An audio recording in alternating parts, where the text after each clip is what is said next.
Muffet Reborn. Thank you.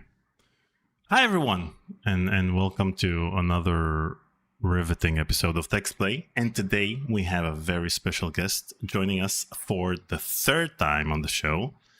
So today we're going to play a game that defined a huge chunk of my childhood.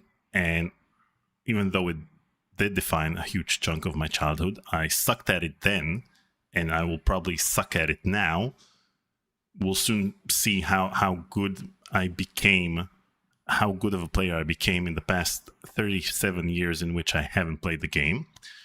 Anyway, I played this on my old Hercules monochrome screen at around age 6? Yeah, 6. 6 or 7. 6, 7. And even though it's from way back when, 1987, I still think this game has the best plane physics I've seen in a 2D game ever.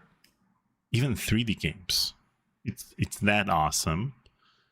Anyway, we're gonna play Wings of Fury, and we're gonna play it with the producer of the game itself, of the game himself, and the man, the legend, the third-time guest, Greg Hammond. But before I bring Greg out, let me thank our Patreon members.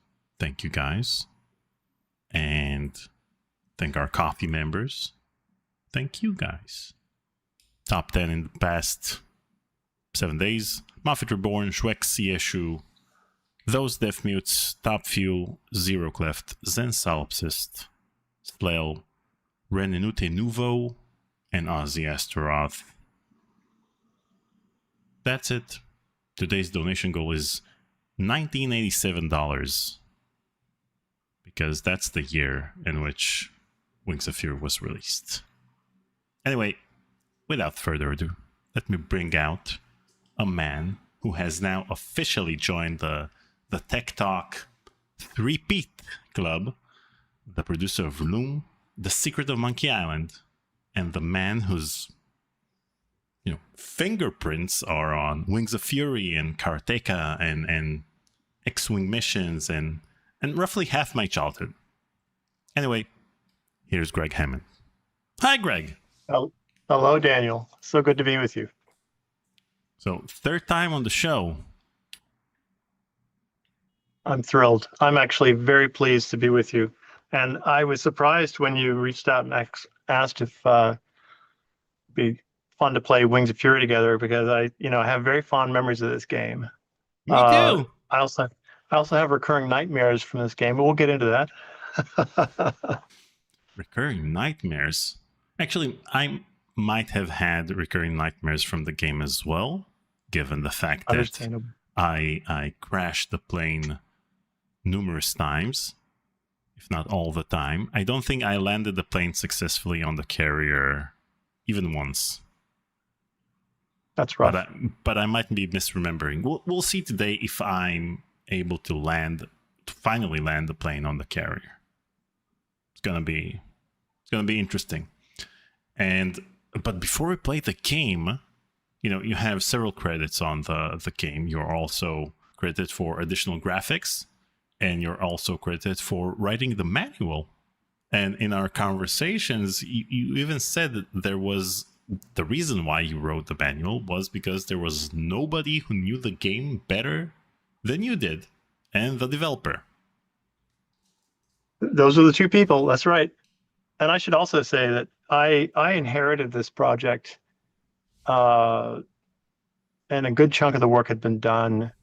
And the previous product manager, we didn't have the sexy title of producer at Broderbund. It was a product manager, but it was the same role. Ed Batisoff was the original product manager, and he had started the project with Steve Waldo, the designer and developer of Wings of Fury, and it was all done remotely. Which, if you think about what was happening in the world of technology in 1987, that was a feat in and of itself to get this game done remotely. But I have a few stories to share that will I think give people a greater sense of appreciation for the fact that this game ever saw the light of day. And speaking of the manual, let me share the manual that you have a physical copy of, right? I do. I've got this is the this is I think this is my only box copy of the original Apple version with still have the disc. So there's 5.25 inch floppy, Oh, wow. which is probably disappearing into space, but that's okay. And then the manual, that was it. Which, it's a manual, but it's I'm looking at that diagram that shows how the airplane maneuvers and is controlled with 8 different directions, and that if you didn't do anything, it was flying a 3/4 throttle. But Mhm. I don't remember ever playing the game. I'm sure I must have during testing, but I don't remember playing it with just the keyboard.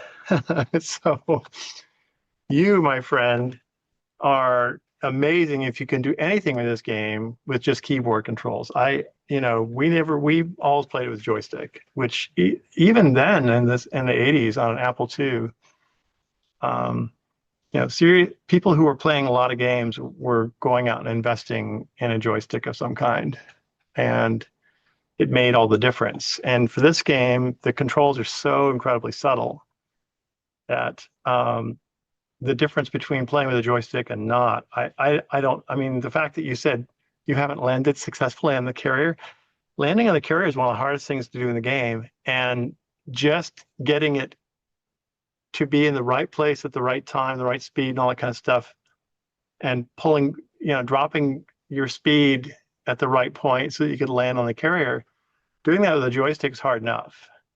I have no idea how you do it with a keyboard.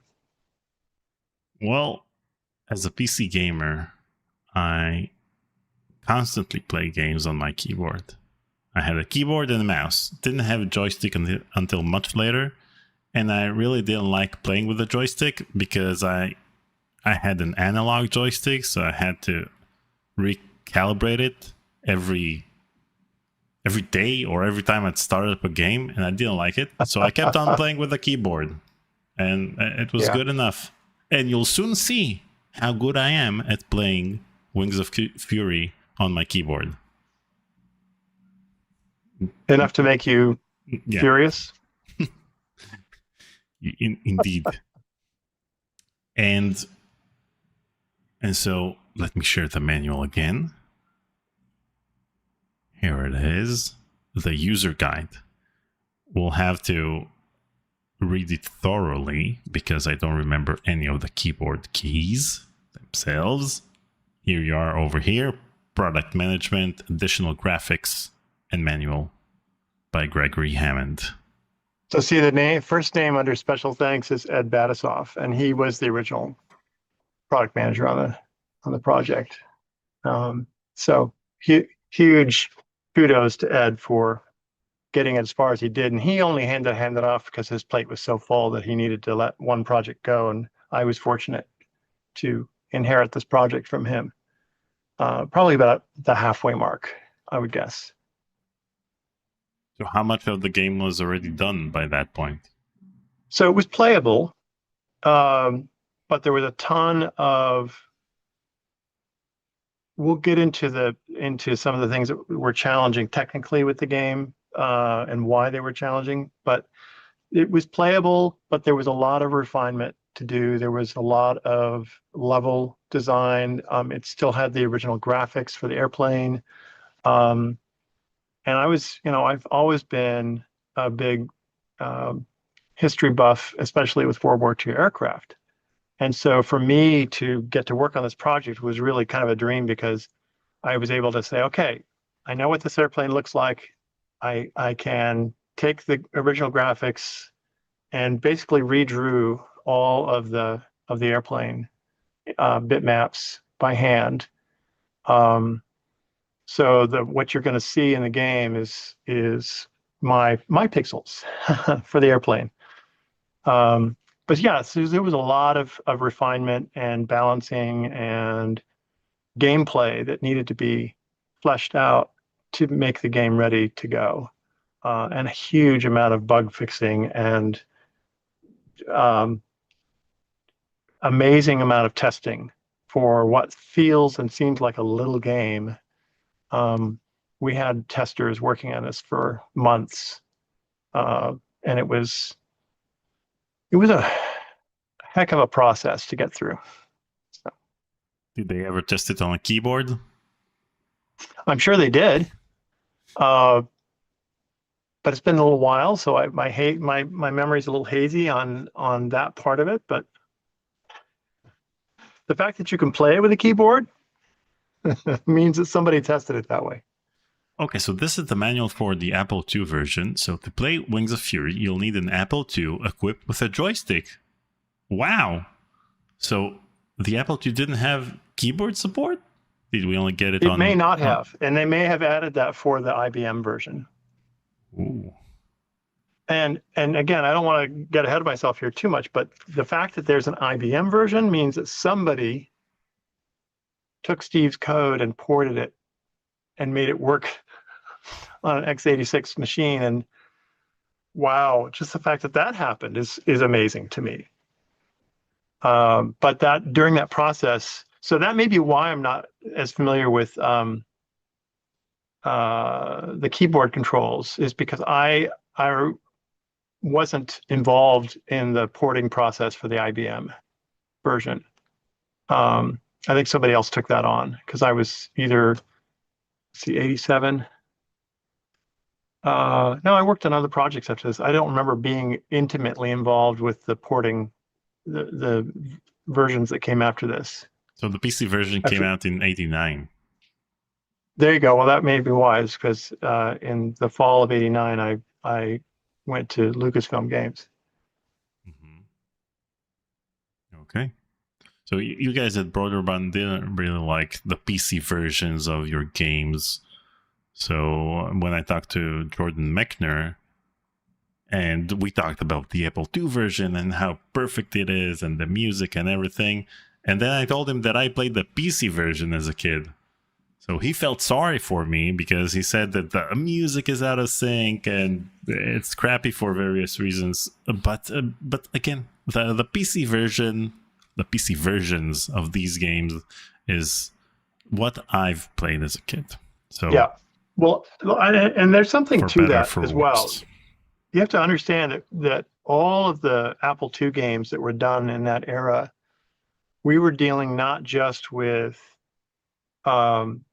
an underpowered machine that wasn't really designed with games in mind. And it was also the weird layout of the pixels on the screen. So, you didn't have discrete colors necessarily. You had pairs of pixels that, would either be white, or if one was turned on, it was blue, or the other was turned on, it was orange. And then if you set the high bit, it was purple or green. And so it also gave the hues of white had purple or orange or blue or green edges to them. And in a lot of ways that felt like a limitation, but there were also ways to use that to your advantage and get unique looking graphics on an Apple II game that you couldn't get in any other, which is probably a good thing because, Atari had more colors, Commodore 64 had more colors, Atari 800, Commodore 64, and then the PC had just a better quality graphics card to begin with, the VGA graphics. So it doesn't mean that it always looked better. It's just that all the crafting and the pain and suffering that went into making Apple II games what they were was, that was energy and time spent on making an Apple II game be the very best that it could. And once that energy and effort was expended, the people who were responsible for porting to the PC. They were just more concerned on, is it running well? Does it play the same way? Does it look the same, relatively speaking, because it was a cleaner graphics card and display. And they didn't have to solve for the oddities of the Apple II. Okay, let's go over 3D view. I don't think I ever activated the 3D view of the game. Oh, yeah, that's a cool little thing at the top. It's almost like a rear view mirror, I think. If I remember correctly. We have escape pauses the game, Control D displays the list of high scores, Control C clears the list of high scores, turn those restarts the game. Do you want me to R. go get my PC box and get the PC manual? Do you not have the PC manual? Because I might be able to help you with keyboard controls. I think these are the same keys. Anyway, okay. Let's boot up the game and see what happens. Okay. Here goes nothing.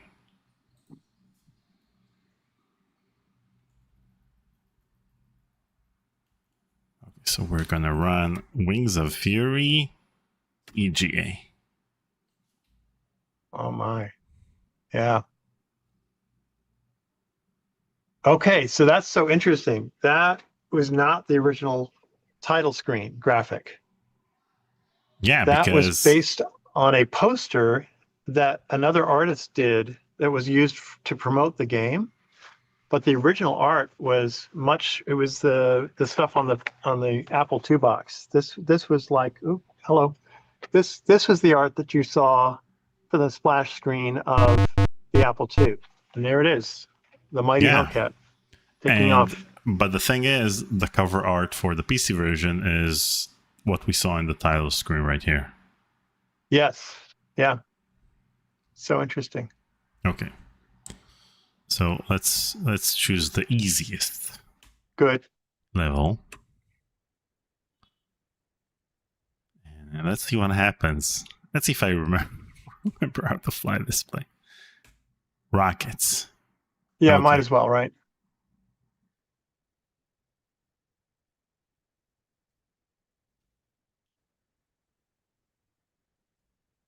All right. So far, so good. Don't jinx it. Okay. Yeah, you have to manage your speed with turns. Oh, yes, that's the roaring sound of machine guns shooting at you. Ow. Okay. Or palm trees. They never saw it coming. Let's give it another try. Let's see if I... Oh! Okay. I'm going to refrain from reacting every time you ditch or crash. That'll save people's... That's only because you said so far so good earlier.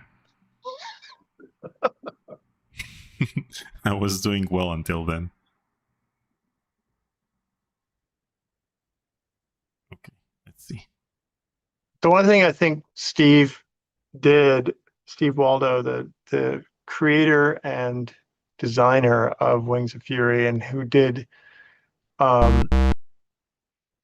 everything, all the graphics that you're seeing, except for the airplane, are Steve's original graphics.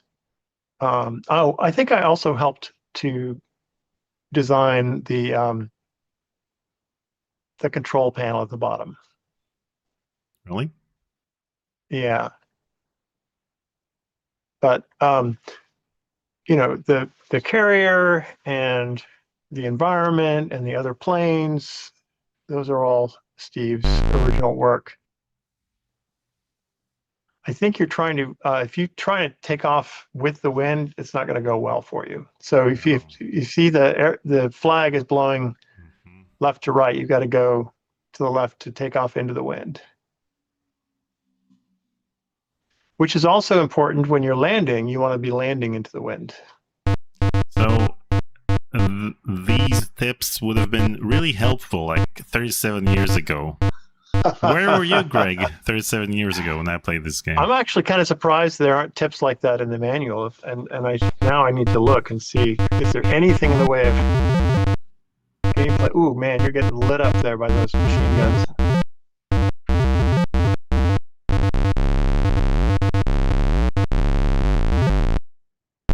Oh, mission objectives. Okay, I'm looking at the manual to see if there are any If there's anything tips. that can help you, Daniel, with Gameplay not crushing tips. the plane. So the thing is, the turning of the plane is so realistic that it reminds me of Prince of Persia, in which There you go. when you take a turn, it looks extremely realistic. Okay, let's see. And then So spacebar is the secondary fire, and the enter is okay.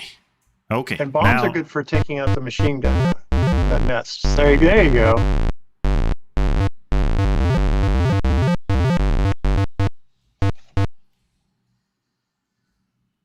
I'm kind of disappointed that the emulated version of this game doesn't use enhanced sound effects of some kind. Oh, yeah, this is interesting. See, I'm looking at the Apple II control panel, Mhm. and it looks different. And I was thinking this one looks. I did not do the PC. PC control panel graphics are different than what I did. And so if you look in the manual, you'll see what I actually created for the control panel. So Nico and So the Bats. 3D. No, Sorry, go ahead. No, you go ahead. The 3D view that you see down at the bottom there, that's kind Mhm. of showing you the flight, the pilot's view of what's happening. Yeah, you gotta be just a little bit lower on your approach, and then you'll be okay. I almost landed for the first time in my life.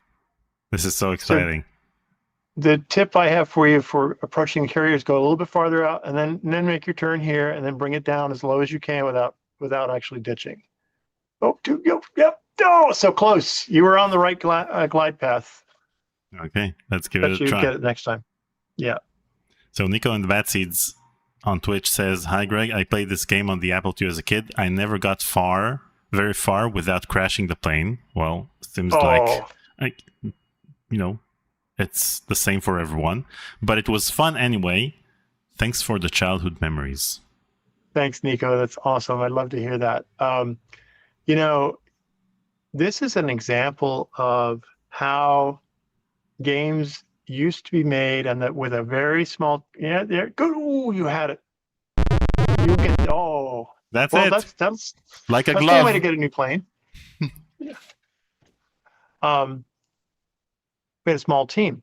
You had a solo developer who also was the designer of the game. And my job as, the product manager and, I was the main source of feedback. And, oh, that was interesting. Torpedo those Wait, so I only have machine one guns. torpedo? Yeah, that's that part's fairly realistic. They don't have unlimited torpedoes.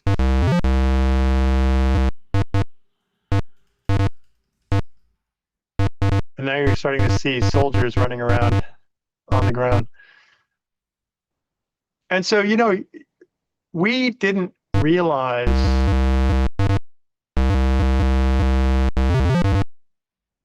when we were making the game how hard it was. And you have a fairly tight feedback loop with the testing group, who all became very good at playing the game. And the developer and me and a few other people on staff at Broderbund who were, playing the game on a regular basis. At that point, you have people who are so good at playing the game that, getting fresh eyes on it and various skill levels to try playing the game. Okay, now drop it. Oh, so close. I'm getting there. Yep. That was the way it was done back then, and so we didn't have we didn't have enough fresh perspective from people. Oh, that was so close. It was anything but close. Yeah. It's a fine line between crashing the plane on the deck and actually landing it and having the arresting hook and cable bring the plane to a stop. And so we had problems like that where the game was really way too hard to play. And yet, how could that have been addressed in a way that made it easier? Well, we probably would have needed, honestly, we would have needed another developer, maybe an assistant designer or something working with the developer on a regular basis. Say, okay, let's tune this down. Let's make this more forgiving. And Steve certainly went through many rounds of improvement, refinement, adjusting the difficulty. And I'll get into a little bit more of the mechanics of the airplane. That's what you were calling out, Daniel. Yeah, that was a good bounce. But in terms of playability and ease of play, honestly, we didn't have the perspective at that point, and we didn't have the bandwidth with such a solo developer and very small support team of testers and me as the product manager working with him to give feedback that was actionable and that would actually make the game better. I mean, I get what you're saying, but you have like 18 levels of difficulty, and even the easiest one is kind of hard. It's too hard, yeah, exactly. And part of it is the simulation mindset. It's like, okay, Steve was really trying hard to make the game feel like the most realistic it could be, given that it's a side-scrolling 2D game, which, by the way, is not easy to do in an Apple II back then.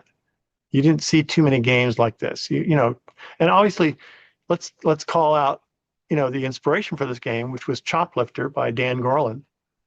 And Choplifter was a huge game. It was very, very successful. It's one of the first, in my mind, one of the first big games that people, when they had an Apple II, do you have Choplifter? Oh, that was really close. And Choplifter, you probably remember this, but it was inspired by, I believe it was inspired by the Iran hostage crisis at that time, that happened years before that game came out. And so this was a game that Choplifter came out at the right time for people who had an Apple II and was topical and became very, very popular and successful as a result. And it was a really well done game. And so Steve obviously played Choplifter and was inspired by it, and he had the inspiration to do something like that game, side-scrolling. That was so close. If you had put that down slightly before you did, you would have had your landing. There was a landing. You landed. It's a landing. You couldn't walk away from it, but you landed it. So, yeah, it's just Steve took the approach, as opposed to Dan took the approach with Choplifter of making a game that had the proper ramp of difficulty so that people could get into the game, and it was easy to play at first, and you had very clear objectives. Now, I would say that one of the biggest challenges with Wings of Fury is that the objectives aren't really clear. The manual says some stuff about what you need to do, but like the game does not do a good job of saying, okay, this is level 1, go out and clear the island of all the machine guns, and then come back and land. I think those are the requirements. And then it goes to level 2. And this is the way games were done. It's just you had to figure this stuff out. And fortunately, people were conditioned back then to expect a certain amount of the challenge of playing the game, and the fun of playing the game was figuring out what you were supposed to be doing. No. Even with the manual. Yes. Ozzy in the chat says the manual just says good luck. And that's the best advice we have for you. Good luck.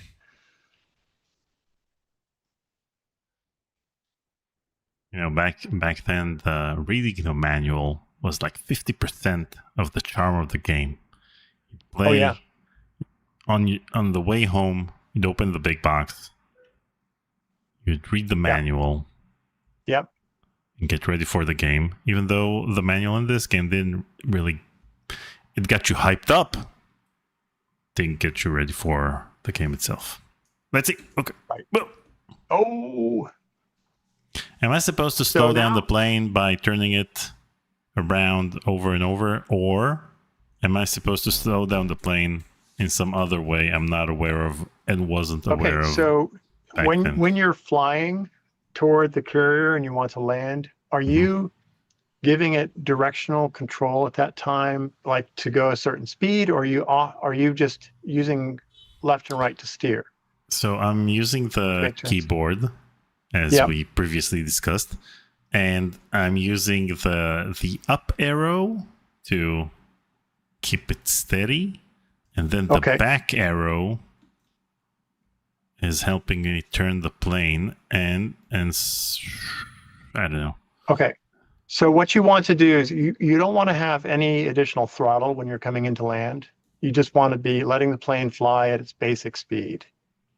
I think you're doing that based on what I can see, because there's a way to give the plane more throttle and go faster, but obviously you don't want to be doing that when you're coming into land. And I think you are just turning at this point. I don't think you're giving an additional throttle. I'm confident that you will get it at some point. Yeah. So one of I mentioned earlier that there were some reasons that this game was particularly challenging, but I didn't really list them. And it's kind of incredible that the game ever saw the light of day. And the reason for that is that Steve, so he lived in Wisconsin, and Broderbund was in the Bay Area of San Francisco Bay Area.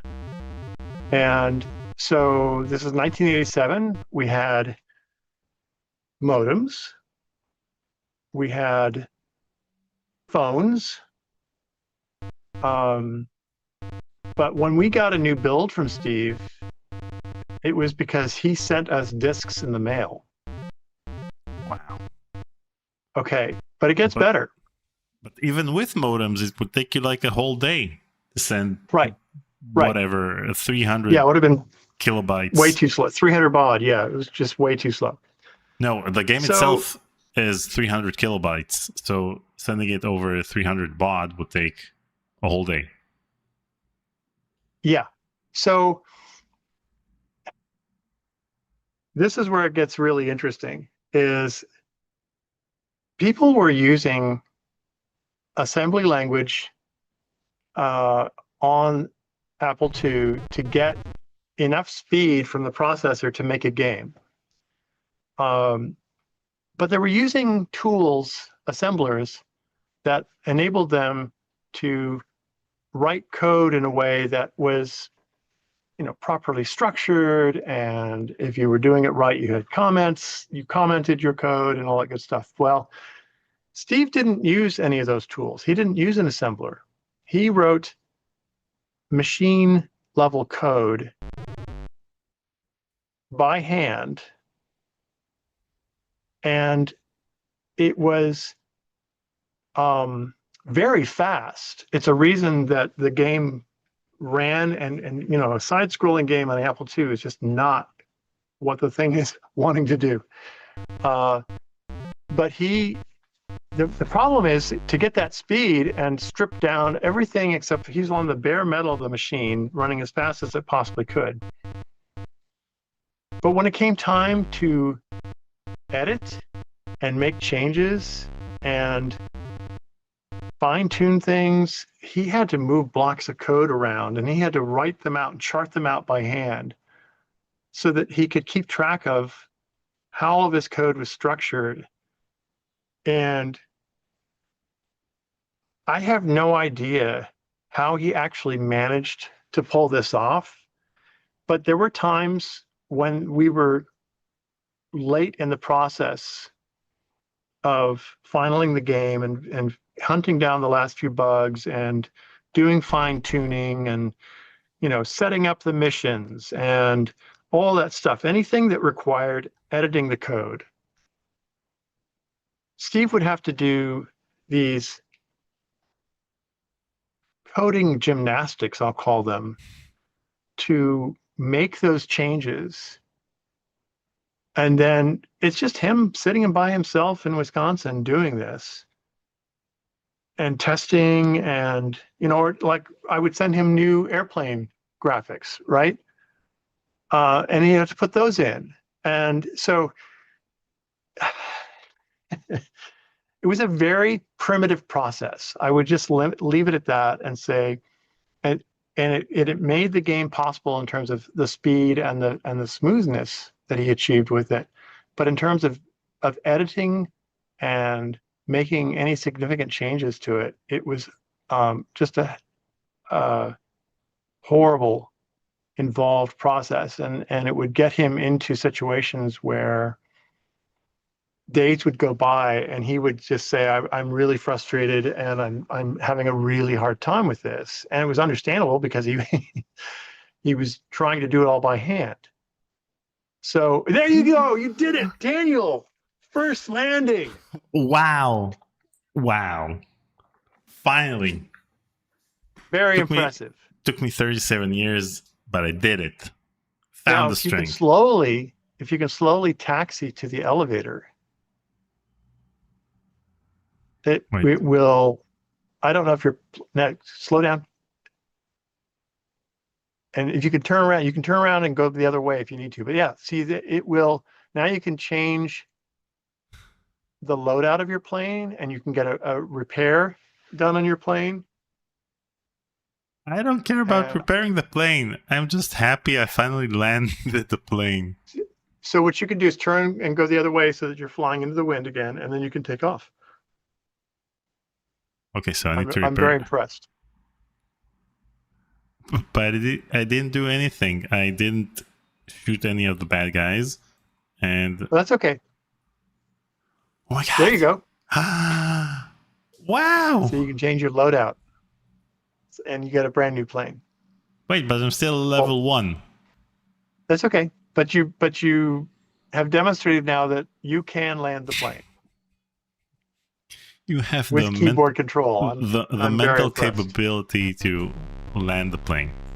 Yes. To do the most basic feature of the game.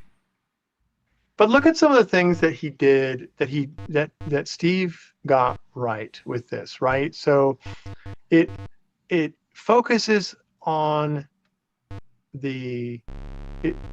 like when you need a big picture and you're not near anything else, so you go to a certain altitude, it gives you that broader view, so you know, have an idea of where you are relative to the ground and the targets that you want to shoot. And then the physics of the plane, that was something he really worked hard on, and that's why it feels the way it does. You know, it would give that sense of three-dimensionality in a 2D game, because the plane has that sense of momentum and weight as you're turning, and it loses speed as you turn, and all those things that real airplanes do. So that I think the combination of and there are some things where if you go into a steep dive, he had this system that he developed where um, you could at the last moment make this emergency pull out from the dive and not crash, Mm-hmm. and the logic to do that, he fine-tuned that over a period of weeks to the point where it felt just right, and it was just like, yes, I can do this crazy steep dive and drop bombs or shoot rockets or just machine guns at targets on the ground, and at the last moment pull out. It's just sort of this feeling of that heroic effort that you as the pilot performed to make that dive and then recover from it. And also, one of the things you're noticing is that in this first level, we're not seeing any enemy aircraft. I think one of the most fun parts of the game actually comes when you're dogfighting and you get into these turning battles with the Japanese Zeros. Wait, you have enemy planes later in the game? I never got to that part. Well, maybe if we start at a higher level of difficulty, you might see them. Yeah, that's the last thing I need right now, Greg. A higher level of difficulty. Well, the game gets pretty intense. You get, enemy ships and torpedo bombers coming at your carrier that you have to intercept so that they don't sink your carrier. So there's a lot of stuff that happens later in the game that is very sophisticated. And again, thinking about Steve Waldo as a solo developer doing all this coding basically by hand, again, it boggles my mind that the game actually shipped and that he was able to solve and fix bugs such that it became the refined, polished game that it was, that we know now, and that the people who played it a lot. There's an enemy Zero, a Japanese Zero. Oh, I wonder, that wasn't a torpedo plane though. Look, but I killed everyone on you, the island. And I landed the plane again. Did you notice that, Greg? hang on, turn back and go the other way and see if the Zero comes back. You're no longer impressed by my landing skills, I see. No. I think it's awesome, and once you get it dialed in, it's like, yes, I can do this. I think the game turns the plane around automatically when you get to the end of the available world space. Oh, I see. If I remember This is correctly. like an open world game. This is the GTA of its time. But if we go up a little higher, you'll be able to see if that plane is in the area. Let's see. But yeah, it gets intense though, because you get night. Sorry. You get multiple planes that you're dogfighting. You've got objectives like a torpedo bomber's coming in trying to sink your carrier, and you have to intercept that. It gets pretty hairy after a while. And you also can like take out other ships with a torpedo or dropping bombs on them, and you get to the point where you can destroy aircraft on other ships. So there's a lot that goes on in the game.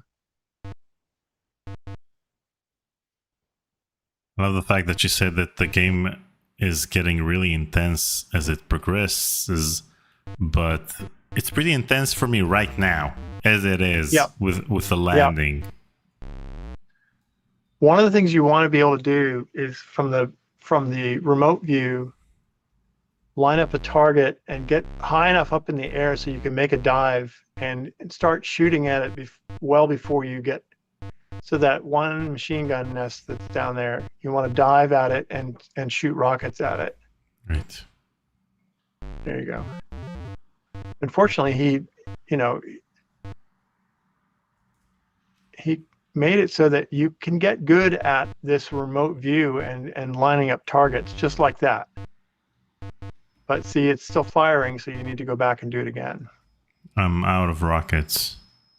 Ah, see, there's a reason to land and get more. Um, one of the controversies we had with this game was there was discussion about is it okay to be,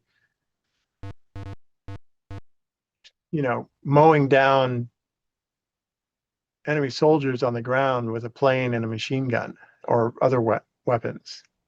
And I realize, it's a game and it's pixels and it's, little things moving around on the screen, but there was still a discussion about it because of the ethics involved.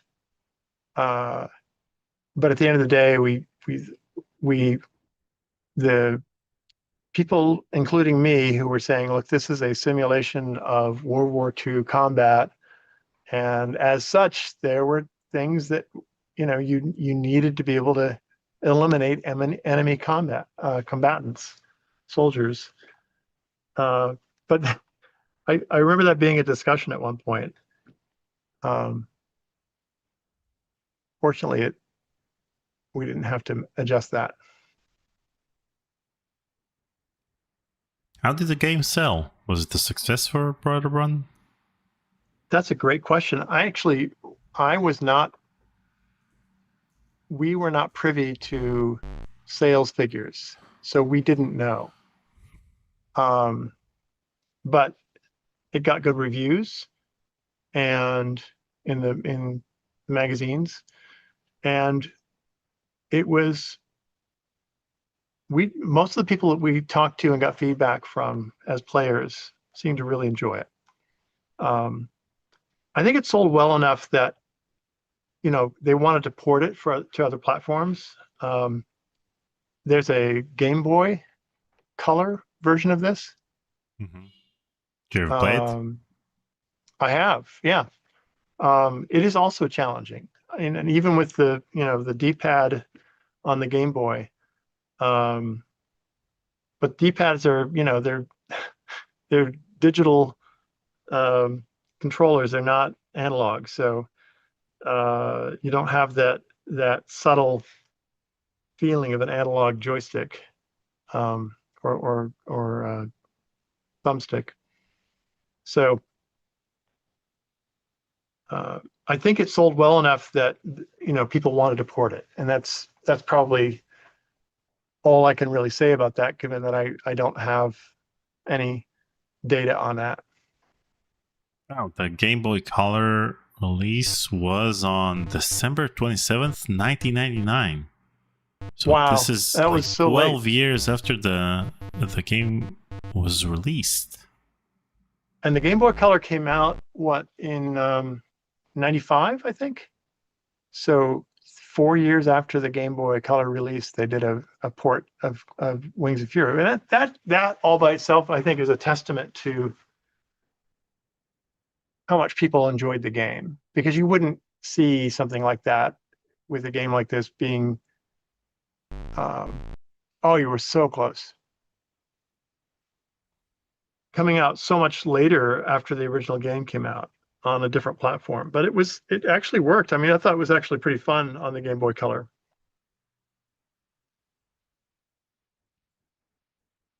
Well, with the Game Boy Color, you also don't have a joystick, so you're playing it much like I'm playing it right now, Yes. which is with arrow keys of sorts. Yes. Okay, so I got the gist of it. I have to be at the exact altitude which is not this one. I have to be at the exact altitude to catch the string. Okay. So in the manual for the Apple II, they talk about a stall, and that was on the joystick, that's pushing straight up. So you're not pushing left or right, just straight up. And what that does is you're pulling into or trying to land on the carrier, you could stall the plane, and it was kind of like putting an air brake on, mm-hmm. and it would slow it down so that it made it easier to bring it down above the deck. Ooh, that was wow. So that might be something that you can do. I can go get my IBM manual if it helps. No, it's better that I guess how to do it.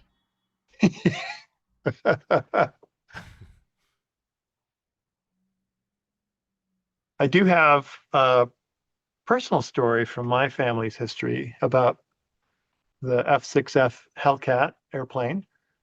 My grandfather, Ray Hanslick, was a flight instructor in the Second World War for the Navy. And of course, this is a U.S. Navy plane taking off from and landing on carriers in the Pacific theater. And it was the Hellcat that we see in this game was the successor to the first plane of its type called the Wildcat, F-4F Wildcat. And the Hellcat was a much more capable, much more powerful aircraft.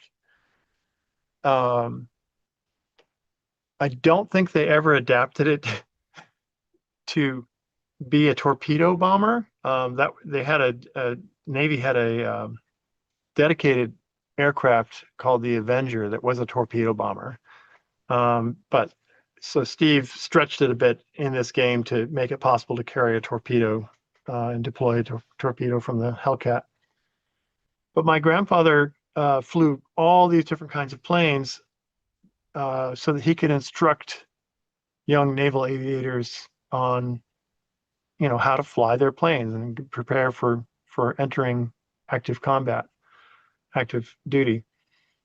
And the only time he flew the Hellcat was he would take planes on checkouts to just familiarize himself with them.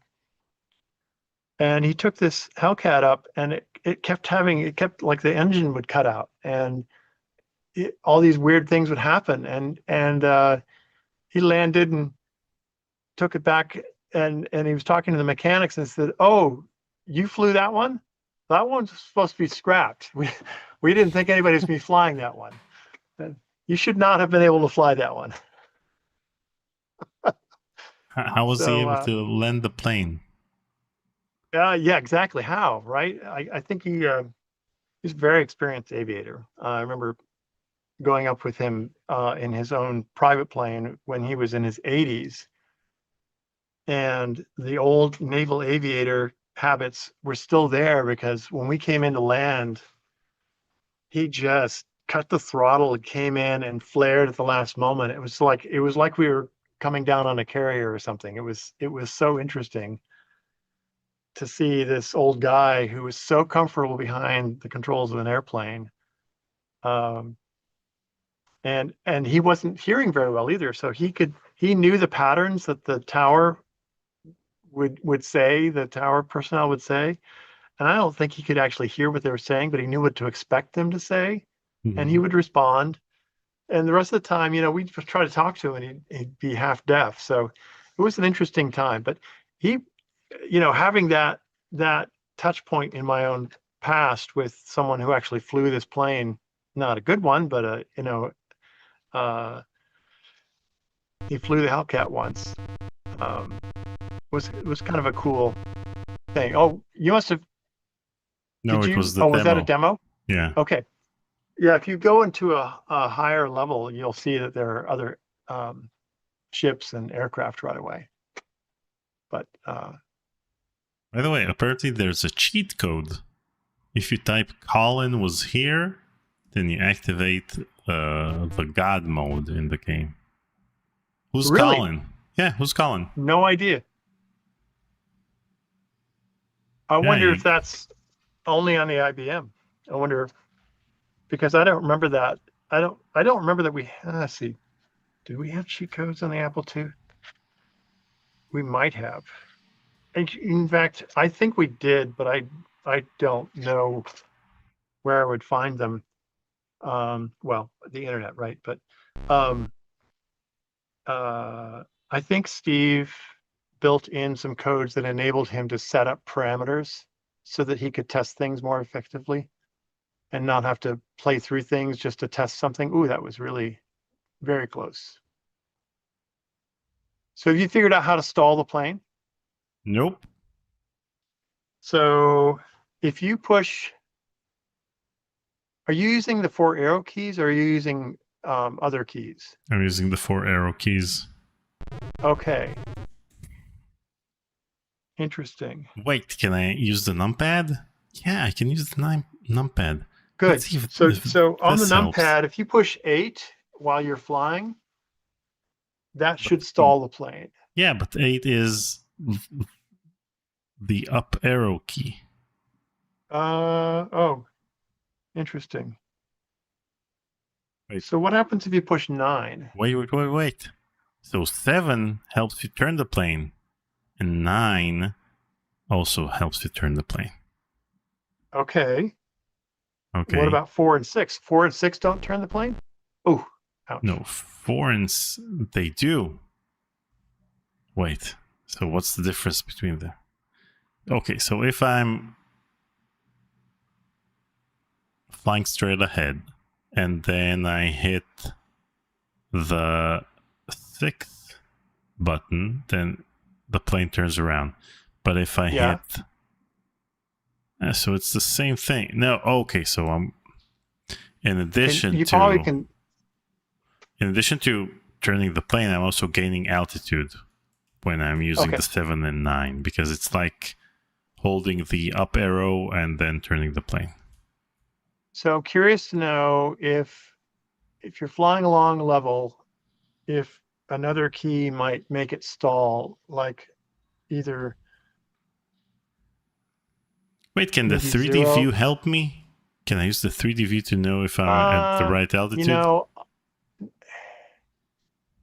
not really. It was more. I always thought of the 3D view as kind of a gimmick because it was not all that useful. You could see other planes flying towards you and stuff, and you could also see how close you were going to be to an enemy ship. And you see the island coming at you and that kind of stuff. But I rarely used the 3D view when I was playing. Wait, I think I got it. No, bump that. In order to land easily or more easily on the aircraft carrier, you really need to know how to stall the plane. Plane stalled. And not run into the end of the ship. So it might be 0 or period that without. In fact, okay, I'll be right back. I'm going to go get the IBM manual because that'll solve this.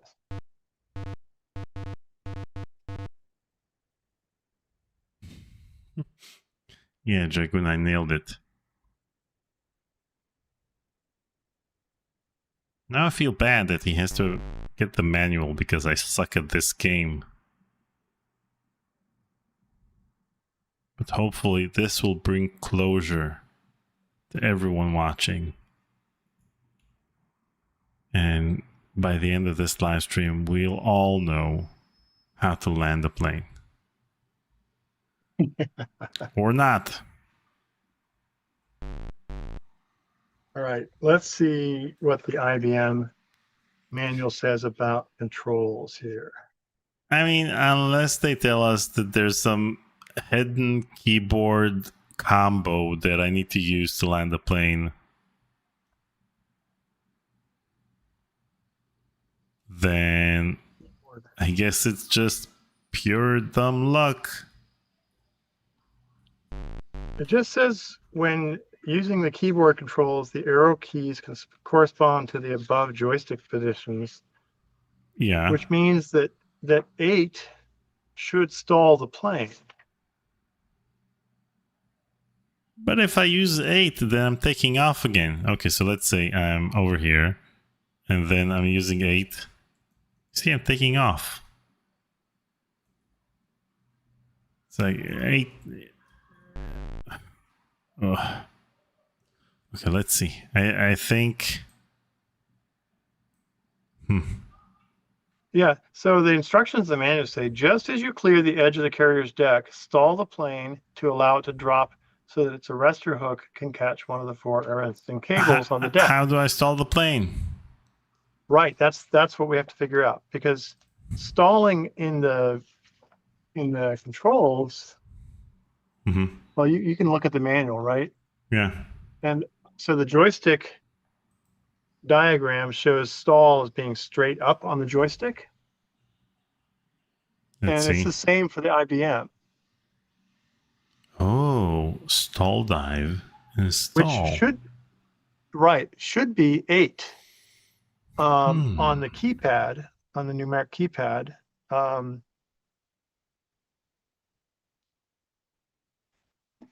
what I To don't land, understand, wait, to land on the yeah, carrier, you must approach it flying into the wind from the right. Use the 3D view to line up the flashing white artificial. Wow. Horizon indicator with the deck of the carrier. Just as you clear the edge of the carrier deck, stall the plane to allow it to drop so that its arrestor hook can catch on one of the 4 arresting cables on the deck. So I need to it, use the 3D view. well, yes, but it, it becomes kind of a Zen thing once you get it. But well, as with many games of this era, it's like trial and error, and you learn by dying a lot. Um, but being able to stall the plane is an important element in landing, and because it just slows you down so much.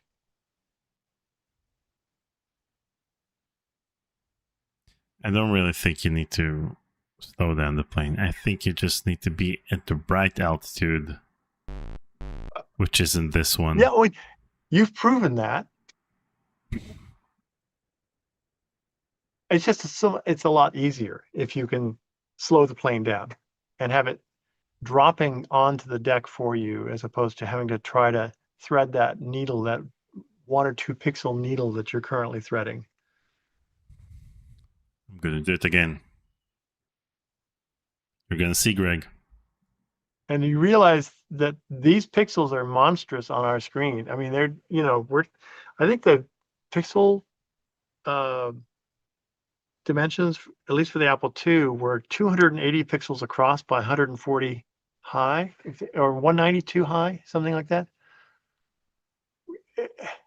It's like a postage stamp size image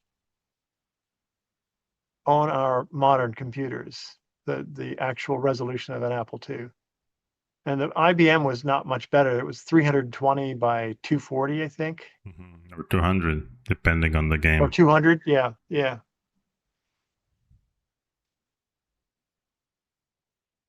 Come on.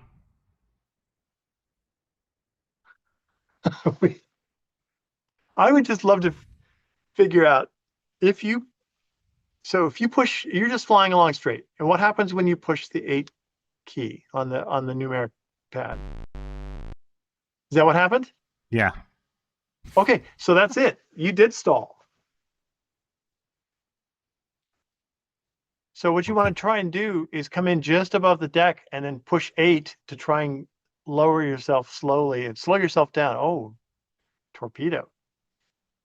Wait, so 80 machine says, oh, I just noticed you can see the arrestor hooks. Yes, there are 4 of them. No, but you can actually see them. Wait, are you talking about the 3D view? Can I see them there? Oh, maybe. But you can definitely see them on the side view. Okay, so here's the deal. When the wheels are out, Yep. then holding the up key is actually Yep. stall, because otherwise it is Oh, taking okay. off. There you go. There you go. That's right. Okay, And now, there you go. I got it. I Excellent. can do And you this don't all even have to be day. quite as, I mean, that was like the perfect landing. You don't have to be that low. When you hit your stall, you'll drop onto the deck pretty well. Okay, let's do it You have again. to be you have to be close, but not, I mean, that was like you threaded it perfectly there. That was Okay, really impressive. so here's the deal. Oh, Never mind.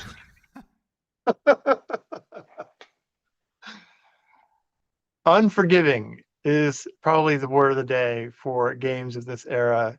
And, you know, we all just took it and said, "Thank you. May I have some more?" So we constantly say that younger generations give up too easily, and I think Oh that yeah, games like these are games that made us believe in ourselves and made us I totally agree. and you know, we didn't give up easily. We Right. played these games, and the sense of accomplishment you got once you Yeah. finally did that one basic thing, like landing on the carrier, which I Yep. couldn't do for 37 years.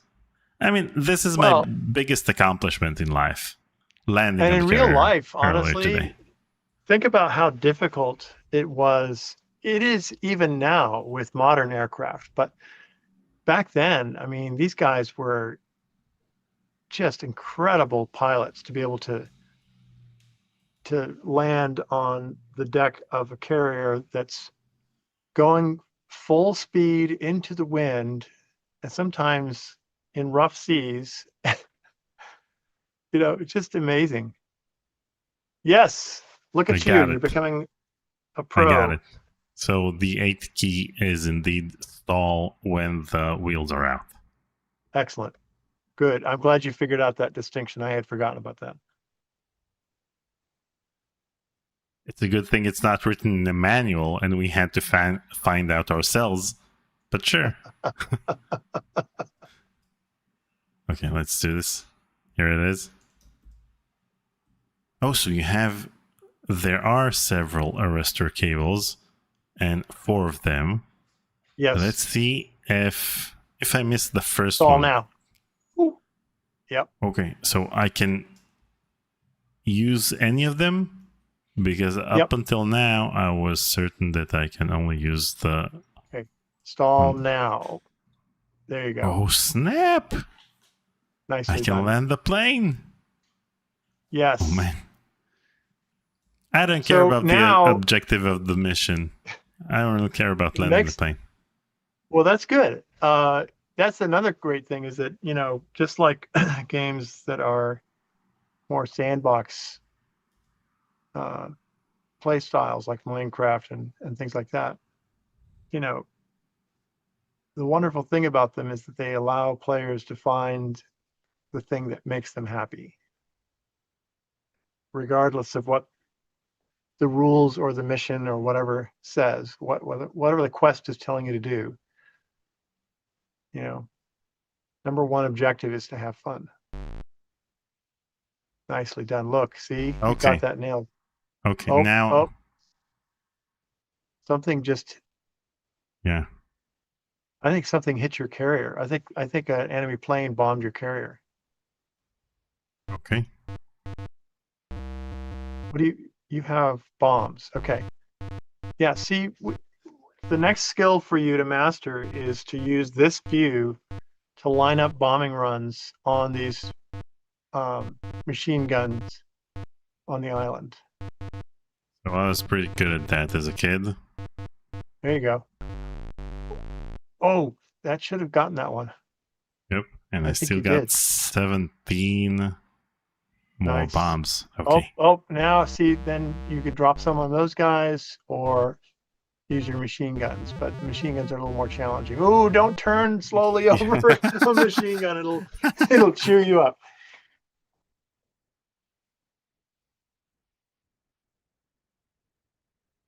See, they will try to go and get reinforcements. Oh, brutal. 3 bombs left. 2 bombs. Now, can you land and get repaired and get a fresh load of bombs? Yeah, but let me drop these 2 bombs. Oh man. Oh. Uh-oh. Yep. I think that's one of the hallmarks of a good game is that you always have that decision to make of, do I push my luck here and try to keep going, or do I play it safe?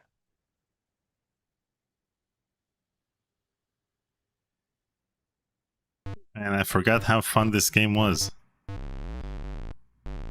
That makes me very happy to hear that.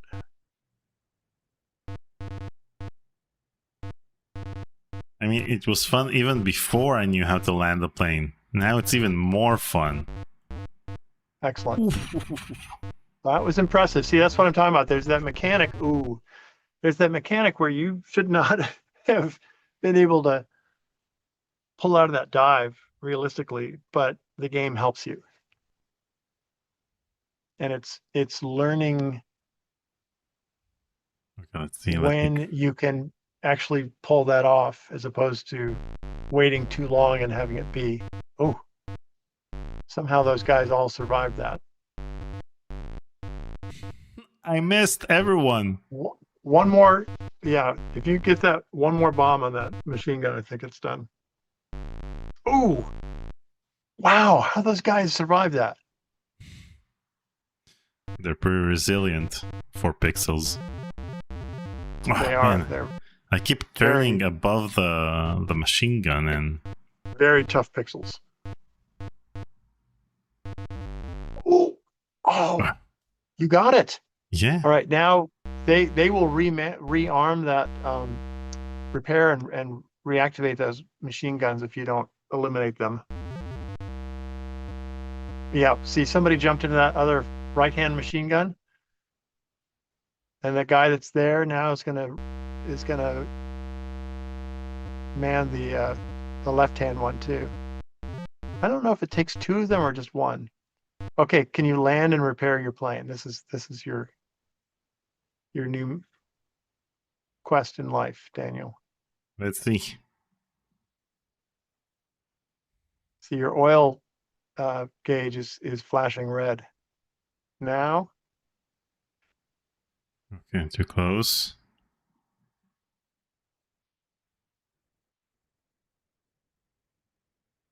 I think your plane will keep degrading in performance if you yes, you did it.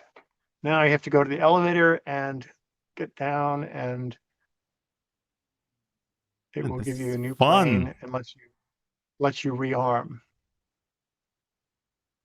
The game is fun when you don't constantly crash, right? Yeah. How about that? There you go. Look at that. New load of bombs and a freshly repaired plane. Wait, so what's the deal with a See, torpedo? the oil pressure goes from low to back to full. What's the deal with a torpedo? You got only one? Well, okay, so okay. It's a video game from the 80s. So of course, we give you probably double the amount of rockets that plane could actually carry under its wings. I think they could carry 4 rockets under their wings, and that was not a normal build out for that plane, but here we are. And the bombs, there's no way that this aircraft could carry 30 bombs. It carried 1 or 2, I think, at most. Mm-hmm. Again, under the wings. And then the torpedo is this, it's a massive thing for a plane to carry a torpedo in the first place. And it had to be a special. That was nice. Well done. Okay, now you need to go get those guys because they will rearm the machine guns otherwise. So start. There you go. Oh, yeah. I saw at least one of them flying there. You got 2 of them. See if you can use your machine gun from high angle. Yeah. Not down here, though. 1 bomb left. All right, if you go up, if you go up high and do a dive, then use your machine gun. Then you'll be able to get them. I think they're going to rearm that right-hand gun.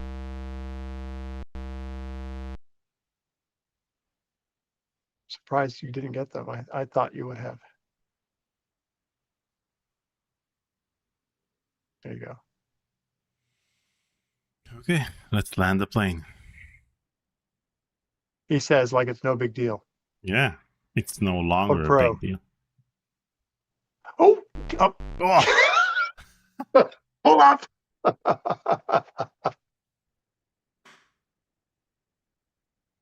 Maybe I it like still how is the a big deal. I like how the number of airplanes that are sitting on the deck reflect how many lives you have.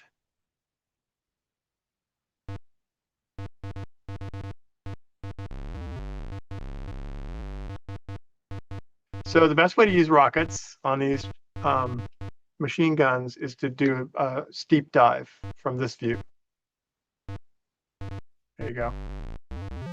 You'll get there. Oh, ouch. turn the plane in front of the machine gun to get all of its bullets inside your plane.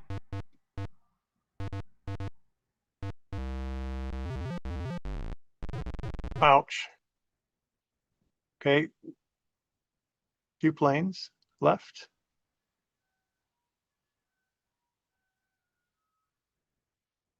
Okay. Look at this. Now I have bombs.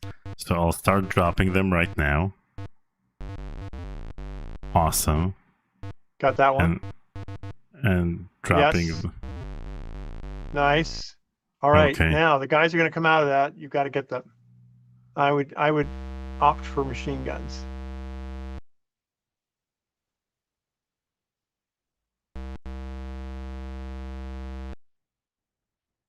Yeah, go way up high. Well, I guess you can do it down low. It's a lot harder to do it down low. Or that. One. Oh, careful. No. Oh, those.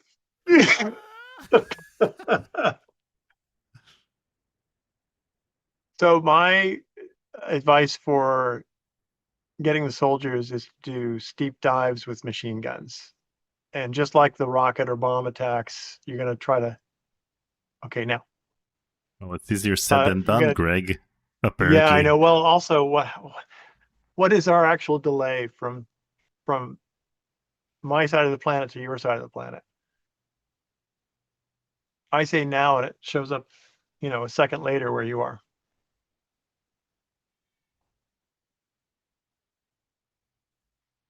Nice, Okay. nice, well done.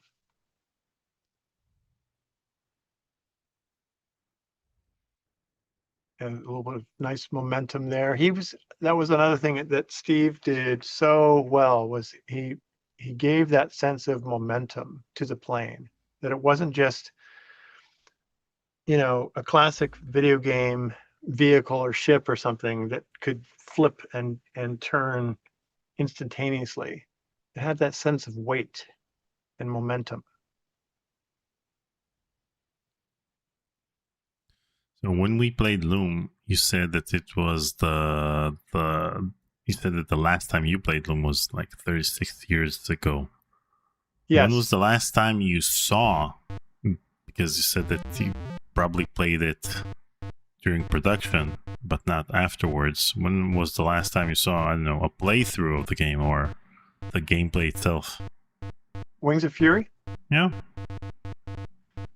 It was actually the Game Boy Color, which I have the cartridge, and it's probably been at least 10 years since I've played it. Maybe 15. Did you have to buy the game, or did they give you a free copy? I ended up buying my own copy of the game, because by the time it came out, I wasn't, also, cartridge games are, significantly more expensive than disc-based games, and so, I had not stayed in touch with the people at Broderbund by that point, so I had to go out and buy my own copy, but that's okay. I was just happy. I was thrilled to see that they actually wanted to do a port of it for the Game Boy. You could have told the guy in the store, I produced this game. And Yeah, he I would don't have even given you remember a where I bought discount. Yeah. Yeah. You're like, sure you did. I do it all the time. Oh, that was so close. Come on. Come on. Well, you got the guy. Yeah, well, I spent millions of dollars on bombs, and all I got was the guy. Yeah, like, see, I'm much more of I'll go up high and line up my dive so that I can drop bombs and then pull out before I get close to that machine gun in case I miss it. Okay, look at that. I'm gonna stall. Oh, yeah. Watch me stall. Oh, to see your oil pressure is not in good shape right now. He's all over the That's why you're place. smoking. There you go. Nice. Look at you. Multiple landings per sortie. Per stream.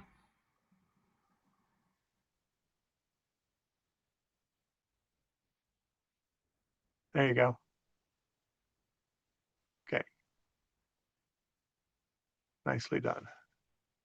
Okay, so I think bombs are the most Oh, efficient bombs are the weapon. best. Yep. Yep.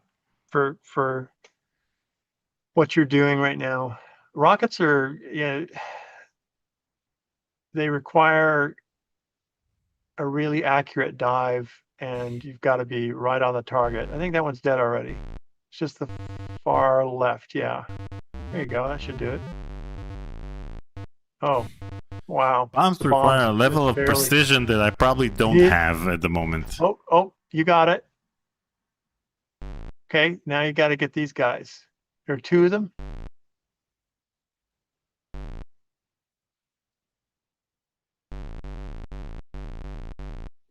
Great, I missed everyone.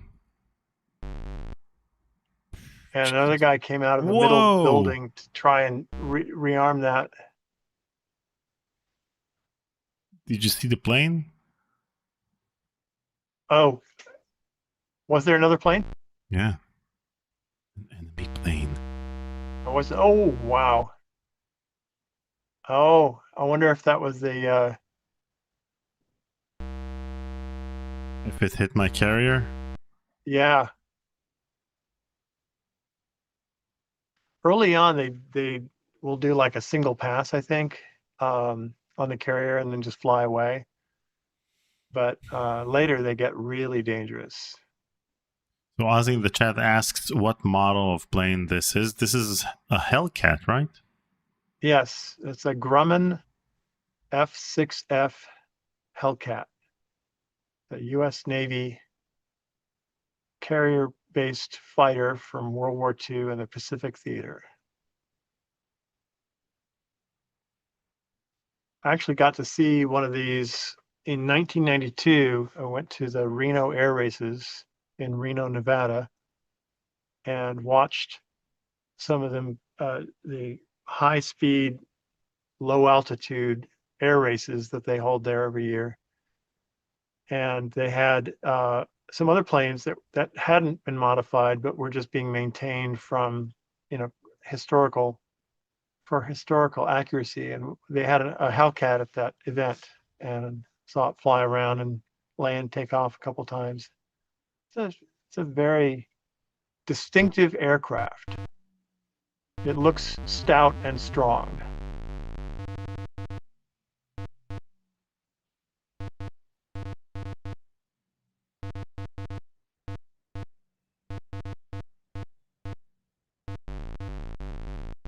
There's a lot of bombs.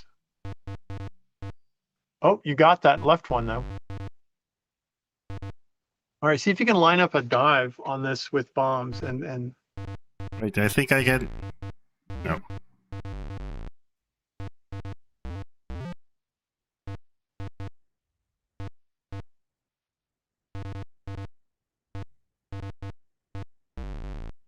oh, that was well done. All right, Yay. and you've got a guy you could strafe with machine guns and a dive. So you have a bunch of guys, and yeah, that's what you want to do. So come at them from a steeper angle, or that can work too. It's just a lot harder to do.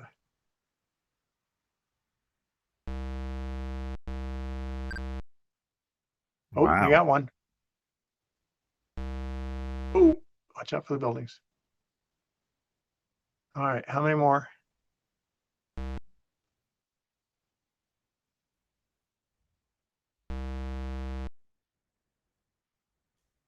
All right, Let's see if I can do get it. this Oh, from this angle. You're saying that it works yes, from yes, this yes. angle? That one Okay. guy is going to reach the machine gun and reactivate it. I killed Oh, him. you got him. Wow, that was very, very impressive. Okay, two Okay. more, and then you clear this island. Oh No pressure. man, this is No exciting. pressure. Oh man, I thought you would have gotten them. Well, you thought wrong. Right? It looked like you were online, lined up for them. Oh, so close. All right, they're going to reactivate that. You should get some more bombs. It's a good thing I know how to land. It is a good thing.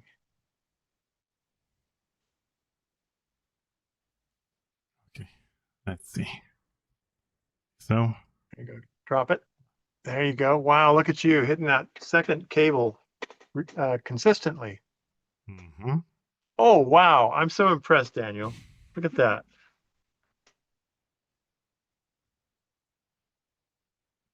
I think this is my biggest accomplishment yet.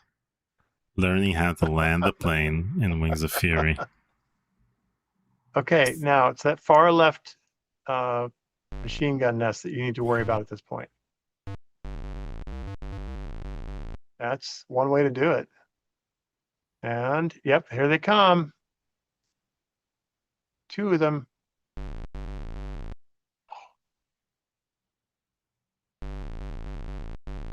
Oh, we got one of them. Mm-hmm. Three more Three bombs. bombs left. One bomb. Oh, I thought you got it.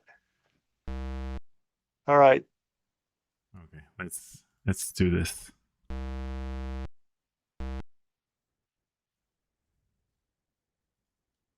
Okay, I'm gonna take this view. Good. Good.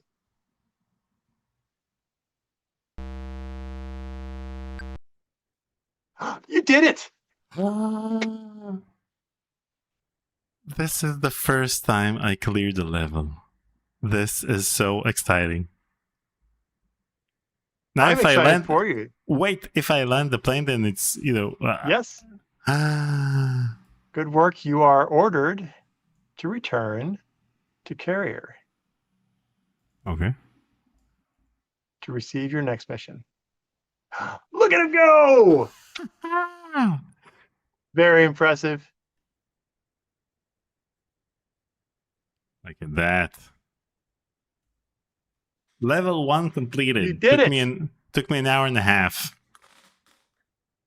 And 37 years. Okay. 37 years and an hour and a half. So now it's two islands. Okay. I'd stick with bombs if I were you. Yeah. Wait, did I choose something else? It went to rockets. So go Oh, back to the man. elevator. Oh, never mind. That's okay. Oh, wait. I can change it to bombs, right? Yes, you can. Yes. Man, this game is awesome.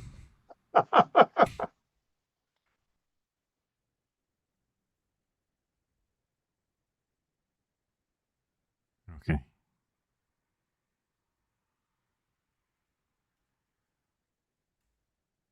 Okay, good. Awesome. Do you have to bombs. hit a key to use the elevator? Yeah, I hit the enter. Hmm.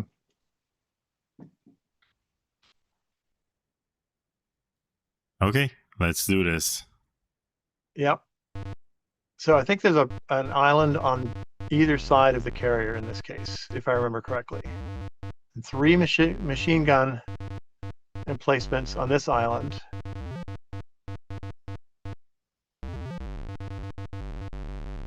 Well done.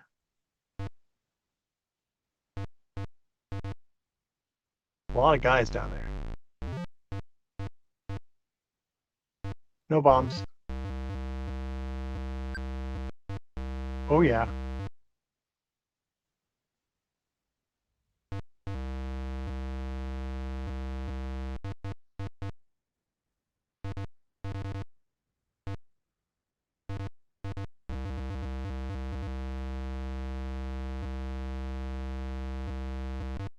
They've reactivated two of the three guns. They're about to reactivate the third.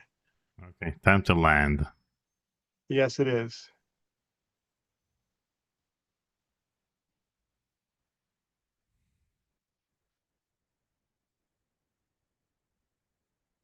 Nice. Man, this game is easy. It's so easy. Yeah. I mean, I get it why after... How long did you work on the game? Oh How gosh. long was the production of the game? Like 6 months, 7 months, like games were back Well, then? okay, so this game had been in development, and honestly, I don't remember the history of how it came to Broderbund. Um, my guess is that Steve reached out to them and said, "I have a game and I'd like to talk to you about publishing it." Um, but it had been going on for, I think, ooh, ouch. I think Steve Waldo had been working on it for some time to get it to the point where he could show it to them. So there's that time, just to get the demo done. But from the time that Broderbund had it and until it was published, I would say it was probably close to a year, because I know that Ed had worked with Steve for some time before he handed it off to me. And I worked on it with Steve for the better part of 6 months. So it was probably about a year project from the time that it was first signed for publishing. Um, so, but yeah, I mean, it's a smaller game, and yet you have one person working on it. So smaller doesn't always mean faster. Um, I know that he had worked on it for some time before Broderbund ever saw it. Uh, and that also had somewhat to do with the way he was coding it. So I get why after playing it for a year, this game seems easy.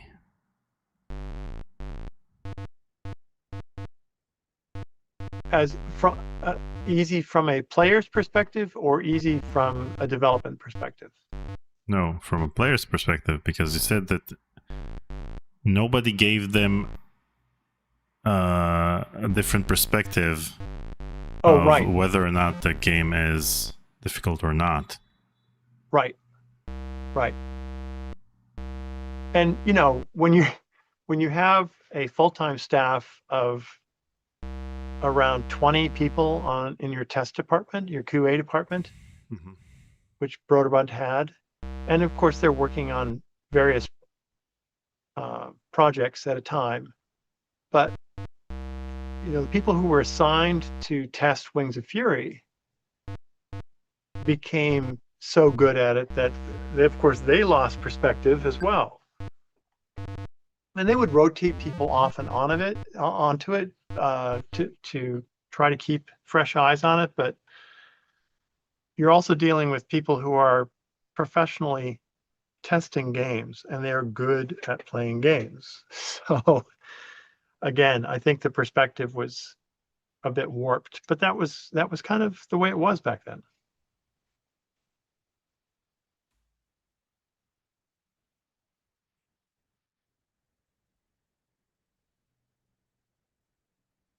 Daniel, I'm really impressed with your flying now and your landing. I mean, you just Yeah, seem to have I mean, I just mastered landed the like 5 times. very impressive. Oh, man, how those guys survive those bombs? Ow.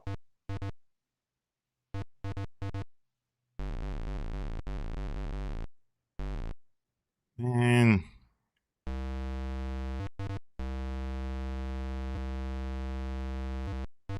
Why can't I use the machine gun against the machine gun? Yeah, it's a good question. Um, What's the answer?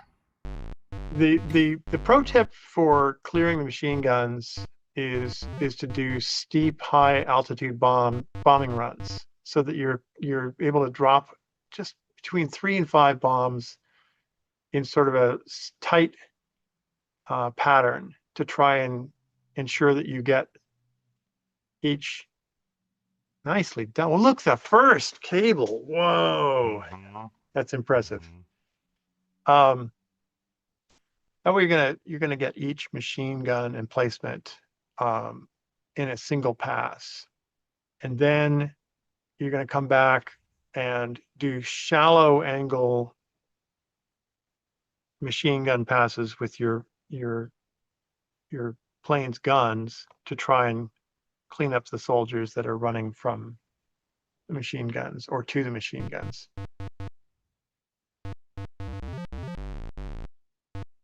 Oh, you got it. Nice. Oh, two guys going in, 1 or 2 guys coming out. See if you can. Oh, they're running in the other direction. Uh-huh. Oh, well, you got them. Good news. Not so good news. It was at the cost of a plane. But you have 2 left. Yeah, no worries. We'll get to level 2 in no time. You are on level 2, I think. Oh, No, wait, did we I restart died. at level 1? Yeah, yeah. Okay.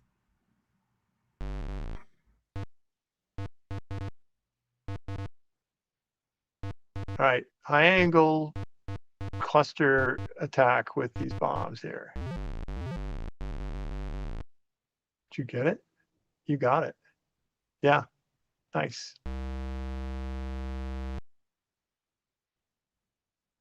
You were close on that one. Can I actually hit them from this view? I think you can. I think you can.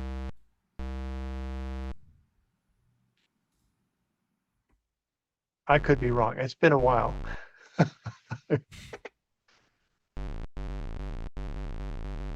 How did that not get one of those guys?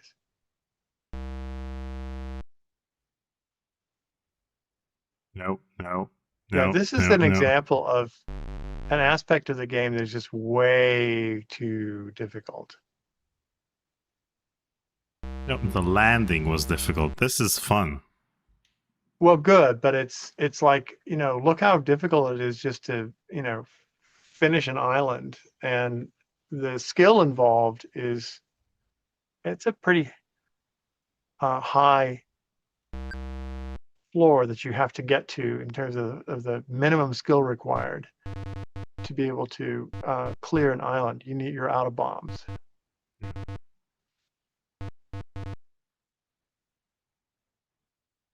But I think it might take 2 guys to reactivate a gun, because one guy went into the right side gun and it wasn't enough to activate it. All right, and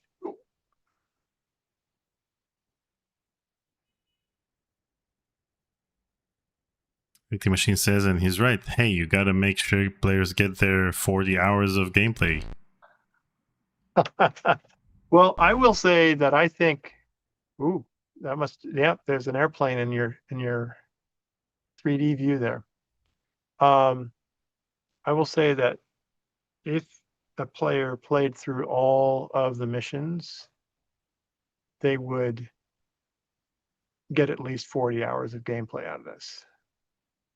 I got 40 hours of gameplay by trying to land the plane. And look at you now. I got my 4 hours of gameplay's worth. Okay, 30 bombs. 30 bombs, 1 machine gun, and 1 guy.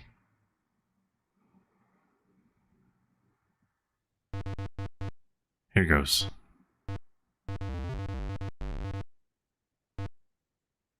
I think you got it with 1 of those, but maybe it takes 2.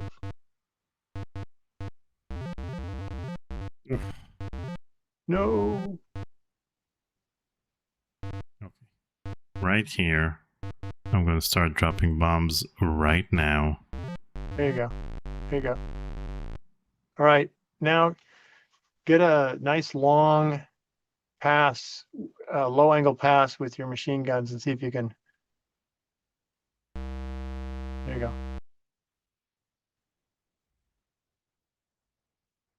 It's a good thing they're walking towards the other machine gun, so it gives me It is. enough. Oh, this guy's going back to the other one.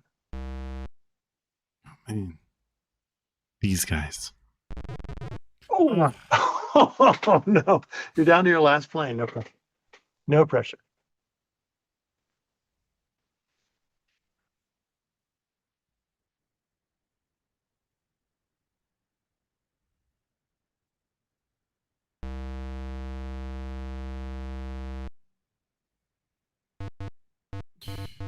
Enough with this one. Yeah.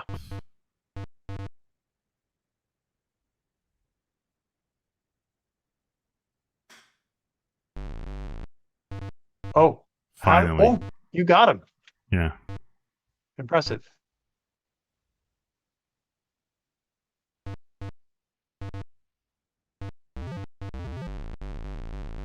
Nice.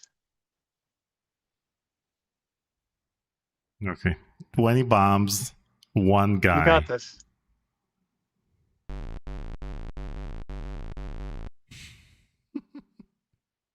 That's the luckiest pixel guy. Oh, That's you it. got him. Good job. Look at you. You finished the first mission twice now. Okay, let's land the plane. Bonus 450 points. Oh, the first wire. Mm-hmm. Very impressive.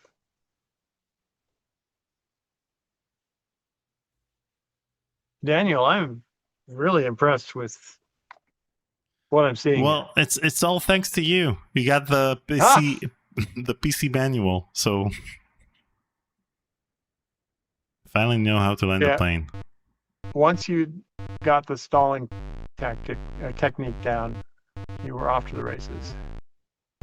Oh wow, you got all three in one pass. Mm-hmm. Very impressive.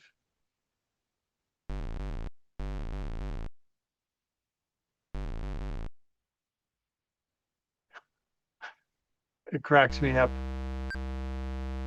Oh wow, impressive. The sound here that represents different events in the game. Whoa, look at him go. Actually, there is a way to save the game. There's a save game feature. Is it really? Yeah. I think it's Control S. Wow. I wonder if that is, hang on. I'm curious now. I want to see if that's, I don't think we had that in the Apple II version. No, Control S is for the sound. Maybe Control R. Let's check the manual. Control D. I'm doing it.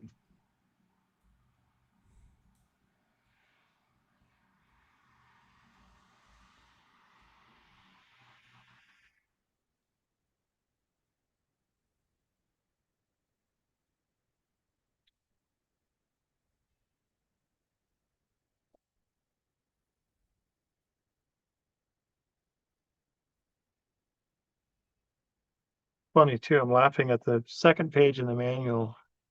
So it's about the author, right? So that tells you the difference in culture between Broderbund and somewhere like EA. You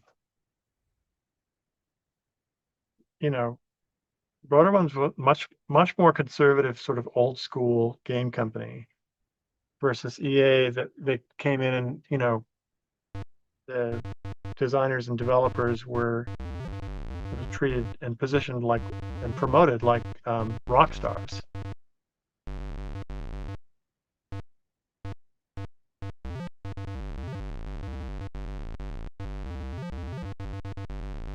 Wow. There is no save game. Control D. Control R. Displays the list of high Crap! scores. Did I Control restart the R game?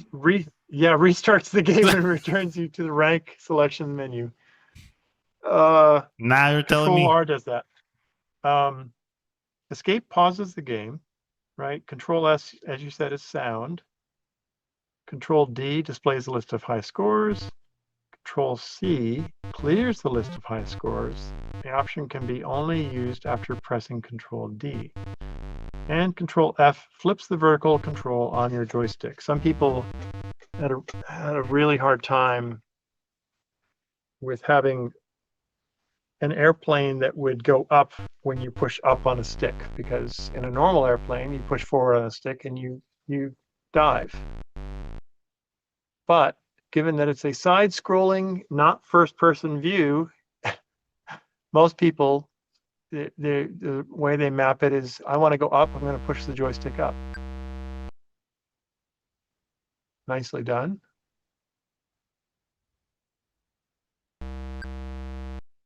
Oh, wow. You're getting good at this. Mm-hmm. Especially since I restarted the game by mistake. You should see what happens when you start at a higher rank.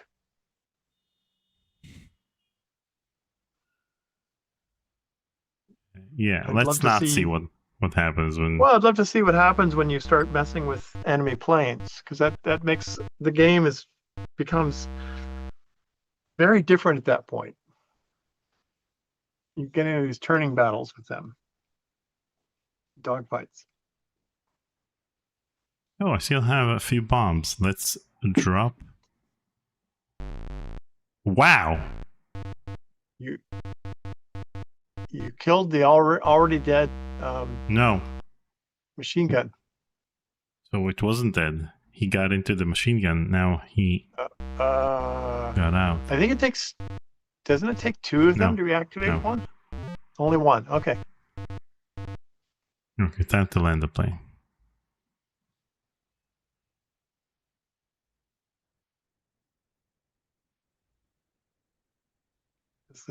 Does the manual say? Let's see. I remember if we gave the tip about landing.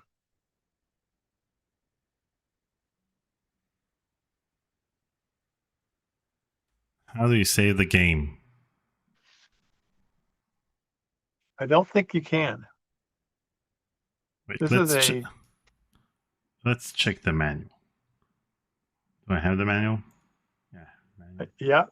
Okay, so here's the manual. And save. Wait. Restarts the game, pauses the game. So no save game. I'm looking in the IBM manual now to see if there's a save game. Oh, wait a minute. There it is. Control G. Save Control game. G. Yeah. Say Apple There. II didn't have a save game. It's yeah. Greg. There we go. We have a save game. Oh, good.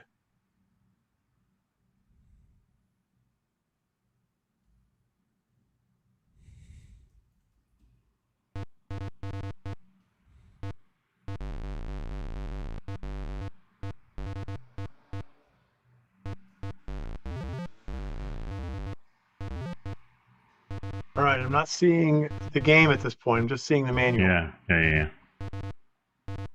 Sorry about that. There you go. All good.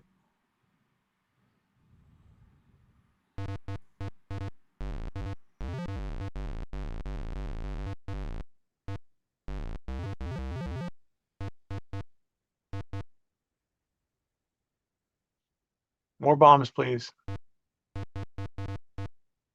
Wait, let's see if there's anything.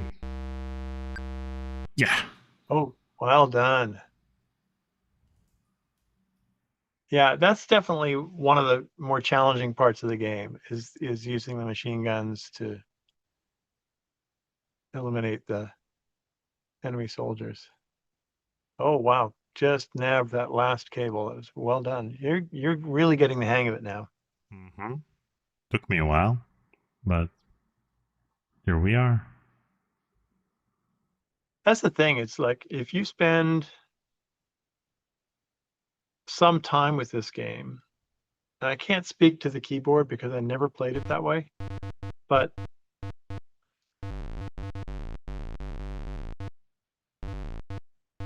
you start to get the feel of it and develop some strategies for dealing with the different parts of the game's challenges. Wow, that was impressive. Mm-hmm.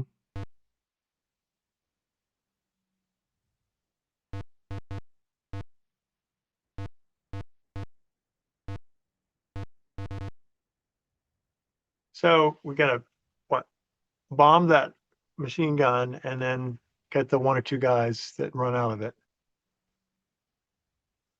You do have all of your planes still, so that's good. And oh, yeah, it's one of the things that you learn fairly quickly with lots of landings is that you want to give yourself just a little bit more approach. There you go. Perfect. So ID Machine says Moby Games says that there were ports for the Sharp X68000 and PC98 which reskin the game so you're flying a Japanese Zero. Yes, yes. I think I have one of those somewhere. I should see if I can find that. Yeah, they reversed it so that you're flying a Zero and dogfighting with Hellcats against Hellcats.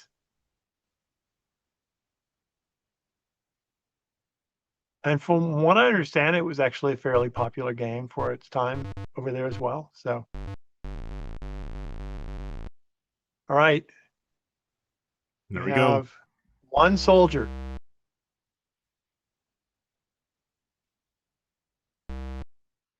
Wait, he went back to that machine gun? No. Oh yeah, he must have. But see, he hasn't activated it yet. You may Man, have to hit it with a bomb, with some bombs. Oh, he did activate it. 11 bombs. You got this. That should do it. come on. Come on, guy.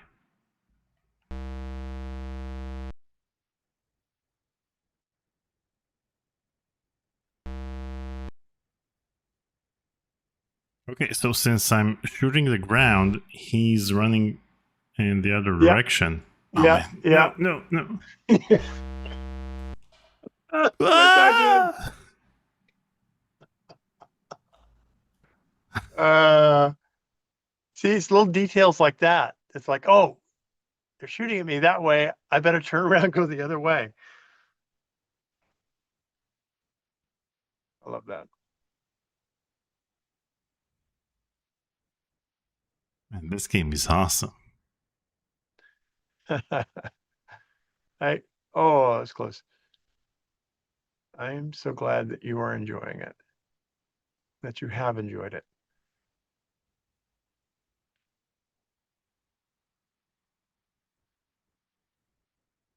And hats off to Steve Waldo for coming up with the concept and seeing it through so that the world could enjoy this game.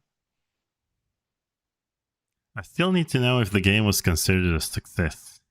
I mean, sure, it got different ports, but you know, especially So, after Prince of Persia, right. did So that's, did I mean, some it was not better. a success on the scale of Prince of Persia by any means, but I will say that it was regarded as a successful game by the company, but I was never privy to. They didn't discuss unit sales openly. You know, the executive team knew about them, the sales team but we didn't know, like the development team, the producers and developers and the rest of us, we were not privy to that information. And again, that's sort of an old school model uh, of running a company.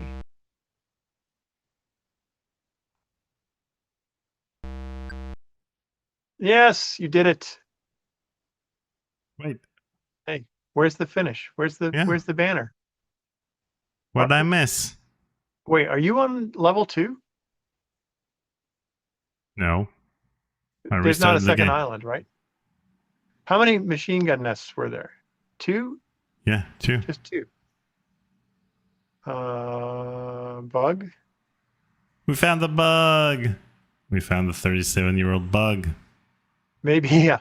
We tend to Maybe do that on this channel. see what happens if you land, and we'll just see if it didn't display the message for Wait, some let me reason. go back to the island.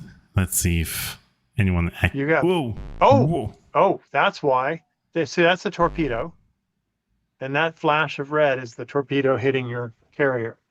Which one torpedo doesn't sink it, but it starts to register hits.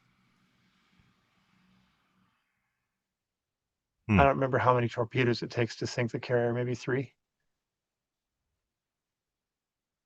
It should definitely be telling you that you cleared this island. Oh, maybe blow up, bomb that building next to the flag. Right. Okay. So maybe a high angle or whatever. Yeah. Yeah, there you go. That should do it. Are there any? Oh, there's a guy. Oh. Okay. Yeah, you had to There get we him out go. of there.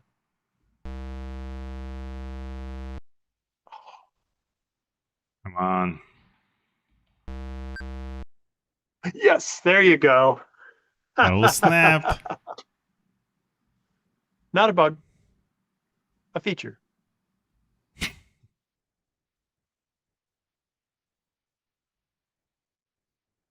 All right, Daniel, bring it home. You got this. Good thing the QA team was very professional and found all of the bugs. But see, that's a perfect example where it feels like the game is bugging, and then you realize, oh, there's still a building that you hadn't bombed, and there was a guy in it.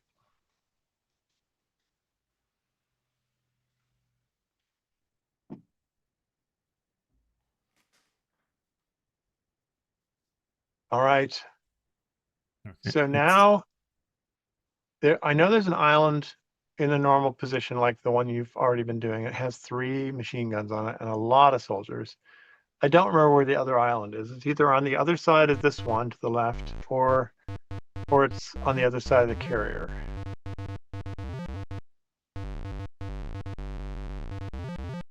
Wow, I missed. Congratulations, you blew up a bunch of trees. Yeah. So saving is the Control G. I think so. Double check. Yes. Control G saves game. You still have 3 planes left, but you definitely need more bombs and you need to repair your plane. With those 3 machine guns, it's you're going to take a lot of damage, especially if you're turning anywhere near them. It's one of the reasons why it helps to develop that tactic of, there you go. Wow.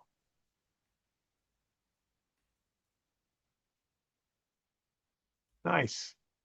Helps to, I don't think I ever played the PC version. If I did, it was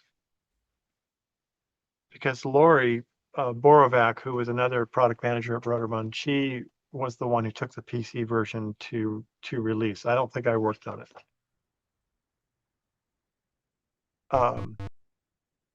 So nice to have that same save game feature.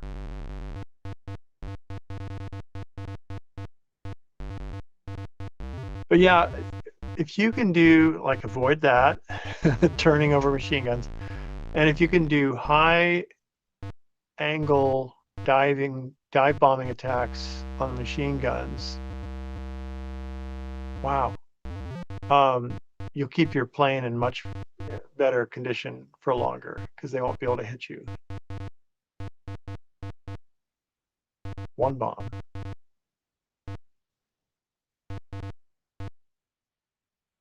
I love how even in this view, you can see kind of the shape that your plane is in by how much I smoke it's know. emitting. It's super detailed given the fact that it's a very low resolution. You still Yeah, see the shape of the plane and the yeah, trees and everything else. yeah. And of course, your oil pressure is blinking red and is hovering, is getting lower and lower.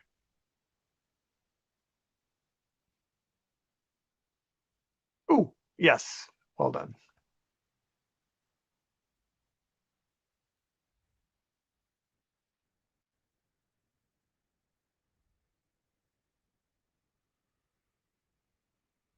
If I remember correctly, was 18 the Kitty Hawk or the Lexington? I can't remember. Let's see. The the number of the ship on the side.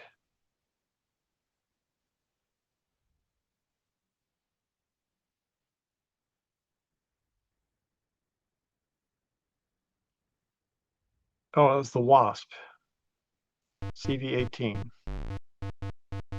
Essex class carrier, commissioned in November of 1943. It served extensively in the Pacific Theater.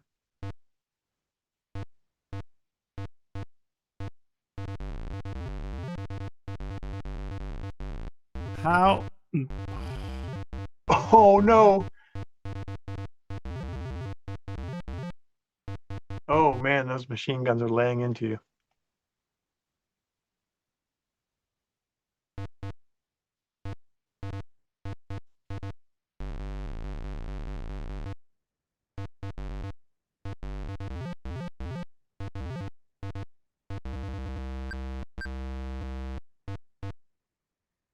Careful, you're in bad shape there. One more turnover or near a gun, and it's going to be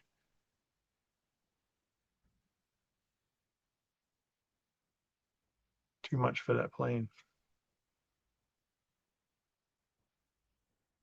Look at him go! What a pro!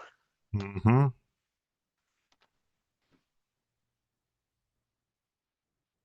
And this game is too easy. We should play a more challenging game next time. Well, it'll be interesting to see where that other island is because you have to clear that one too to get past this level. Oh, a bunch of guys coming for that to rearm that machine gun on the right. Oh, look at them, all of them running near that other one. Good Lord. So many. Nope. Nope. Don't do it. Nope. Nope.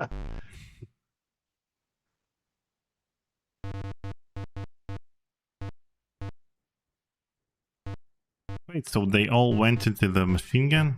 Yeah, yeah. Oh,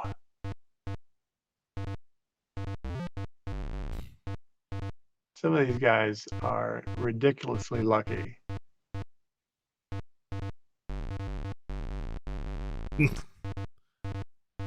Great. Great job. It is an unforgiving game. It rewards accuracy.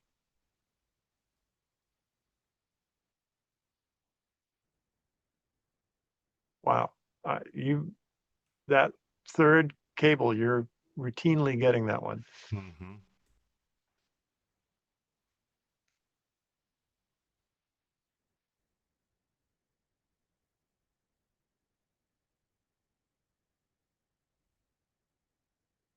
I mean, even now that I know how to land, the game's still difficult. Mm-hmm.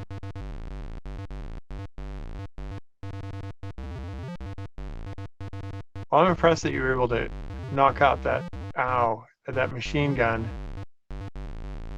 with that low angle bombing pass.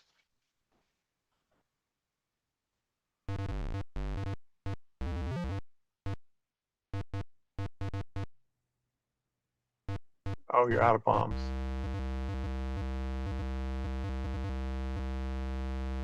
I Wow, not a missed. single. Yeah, missed everyone. Oh, Oh, that's one way to do it.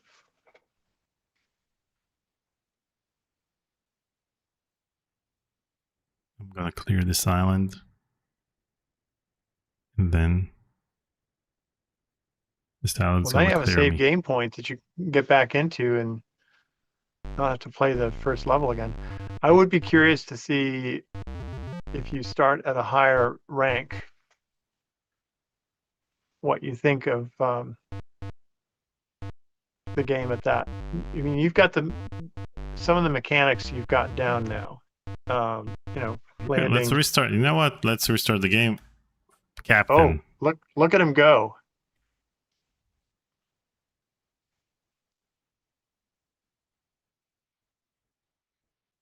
Let's see. Okay, you're going to see airplanes, and you might see another ship,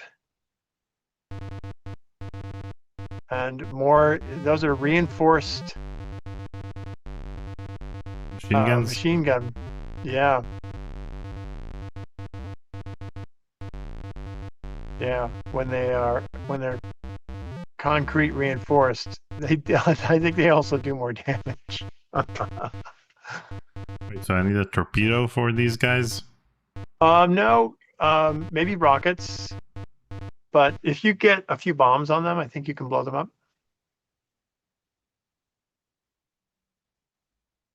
But don't be surprised if you start seeing some enemy planes come by. Yes. Oh, look, very nice. But I would definitely recommend doing that high angle dive bombing run to get those, or rockets, yeah, to Right, get let's those concrete machine gun emplacements. see if I can And get they don't these give you bad much boys. time. Oh, well, or just that, you know.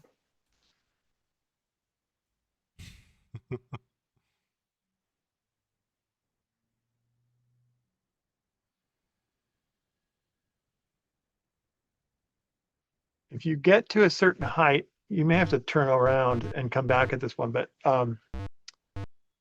you can do a dive that where you're not getting super close to it, but you know that you're going to hit it based on the trajectory of your plane.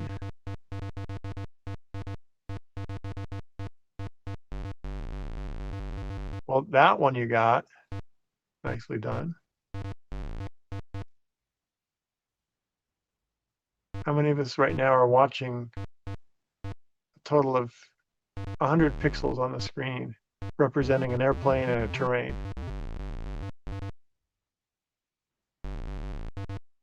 I got that guy. Ow. Yeah, that was rough.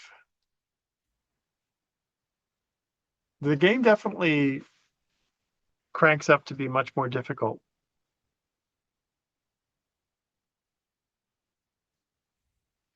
in the higher ranks.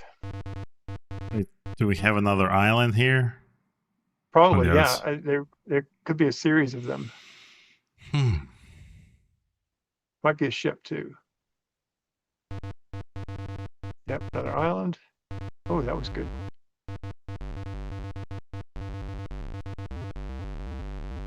There you go. Wow, they really did a number on your ouch. Kaboom. Okay. You went Okay. to the top. What is return from R&R? Here from R&R is a Oh, loading of screen. course, the load. Yes, that makes sense.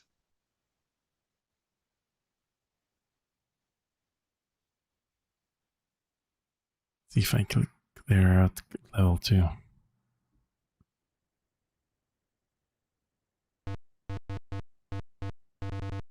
So it did a good job of saving the actual state of the game because that rightmost Yeah, because I machine gun. turned to the right and it remembered. Yeah.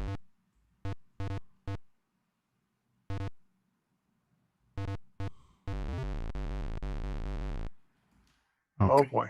Target rich environment. Whoa, so many.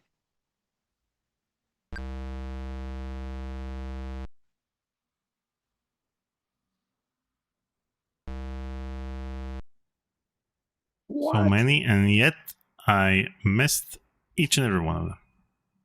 That's a lot of guys down there.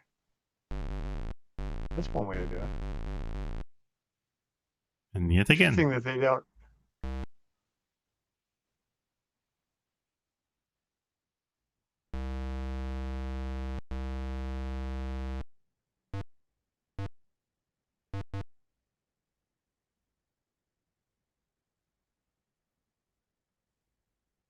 The beeps and the boops of 1980s games. Love those.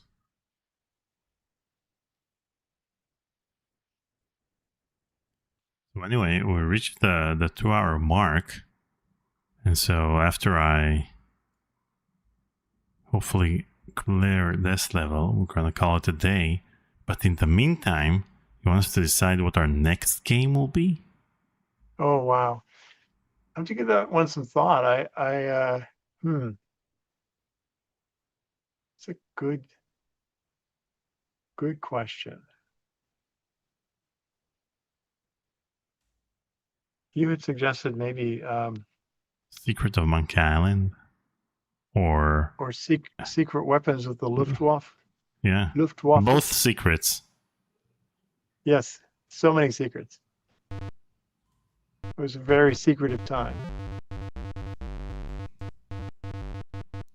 So like I told you, I never played Secret Weapons of the Luftwaffe. I think the first time I booted up was when I recorded my conversation with Michael Land. Okay. I think, and so he did the soundtrack. So Yes. Kaboom. Yeah, that would be a good one. It's interesting time frame. Doing more flying games, flight simulators using bitmapped aircraft, not polygons, but they were all done with kind of a rotoscoping technique to get different angles, draw different angles of the aircraft. And so, they didn't have 3D modeling. They didn't have the ability to do highly detailed polygons or polygon models. Nicely done. So yeah, that would be an interesting one just for the sake of having a snapshot of what the technology was like at that point in the early 90s. Or no, late, what was it? yeah, early 90s. No, late 80s. 80s. Yeah. Late 80s, right around 1990, 1991. Yeah. I think we shipped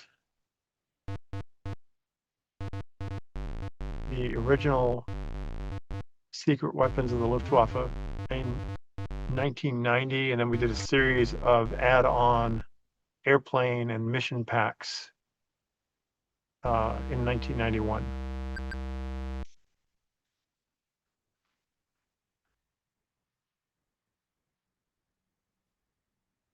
Okay. Well, you're getting really good at clearing out the machine guns. Yeah. And the people. There you go. Yep.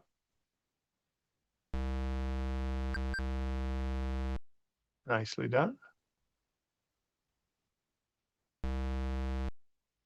I'm still very impressed that you're able to do this with a keyboard, because this is not a keyboard friendly game. We'll just leave it at that. It's a game that really wants an analog joystick for very fine control. And it, you know, You can have the very fact that you're fine, doing as well as you are is really remarkable. but you can have very fine control with a keyboard,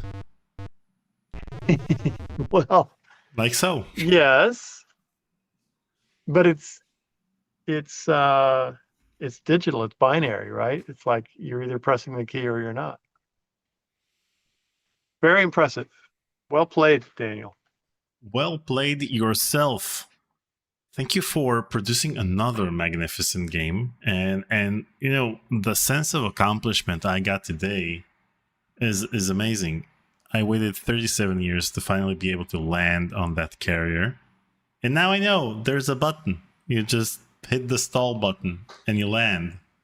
Who knew? I'm glad we were able to help you figure it out, and you did really well. Your progress in this session was impressive. I'm again, I don't know how you're doing that with a keyboard, because it's not easy to do. But thank you for the opportunity to have this time to reflect and remember. Um, it was a very challenging project at times, and it's only because of Steve Waldo's um, persistence and dedication to getting this game done that we're even here talking about it. And um, I'm very grateful that he did, because it obviously it's a very special game. There's so many nuances and little details that make it what it is, and all of those are his. We certainly helped him shape it and refine it, but you know, the 99% of the credit goes to Steve. So And Pierre in the chat says the genius of this game was, despite us kids being unable to land, shoot, or whatever, we still kept playing it because it was so good and playable.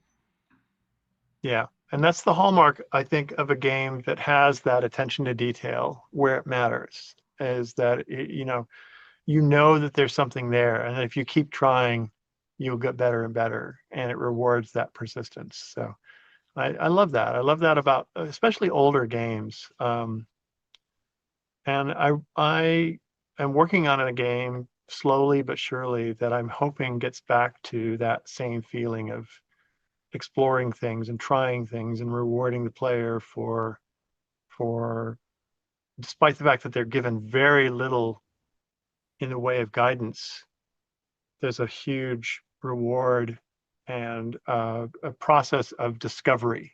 And I think that's missing in a lot of games these days, because people, like you said earlier, people expect to have a lot of stuff handed to them and made easy for them so that they can feel a sense of mastery and satisfaction pretty much as soon as they start playing the game.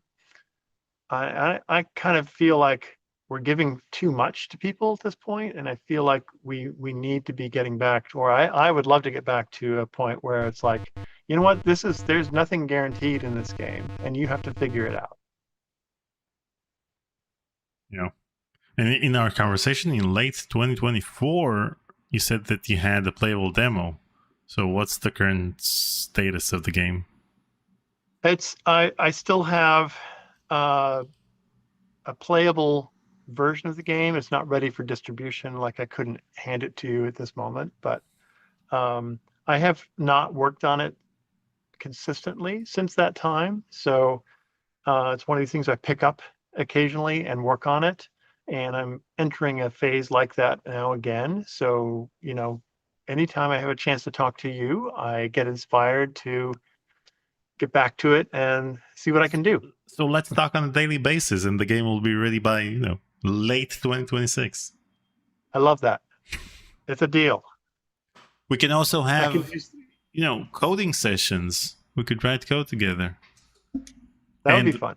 And when you're talking about the fact that you can't, it's not ready for public consumption, the playable demo? Is it because you don't want to show it at its current state, or you'd like to have it in a more controlled environment of someone playing this specific path because that's the only playable path?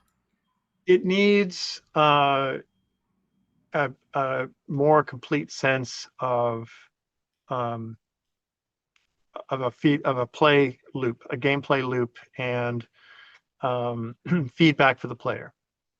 The core concept is there, but it needs more fleshing out just to get to the point where you can have a sense of, okay, I've accomplished something, and the game is acknowledging that, showing you in some tangible way that you're making progress. It's a very crude concept of the game still at this point, but again, I appreciate the encouragement, and I will take that and infuse it into my workflow so that I can make some more progress. Yeah, and once you have a playable demo, we'll be able to play it on stream. You don't have to. I would love that. You know, if you want, you can be the one in control and showing the game to us if you want to play a specific path, or you can tell me. Actually, I'm a big fan of handing it over and letting you and others see what you think of it, and see what happens when again, if it's a good game. My belief is that I shouldn't really need to tell you much, because it should, part of the joy of discovery should be figuring out how the game works. Yeah, I know. That's what we did back then. Yes, because exactly. As we all saw, even though we read the manual, we didn't get everything handed out to us.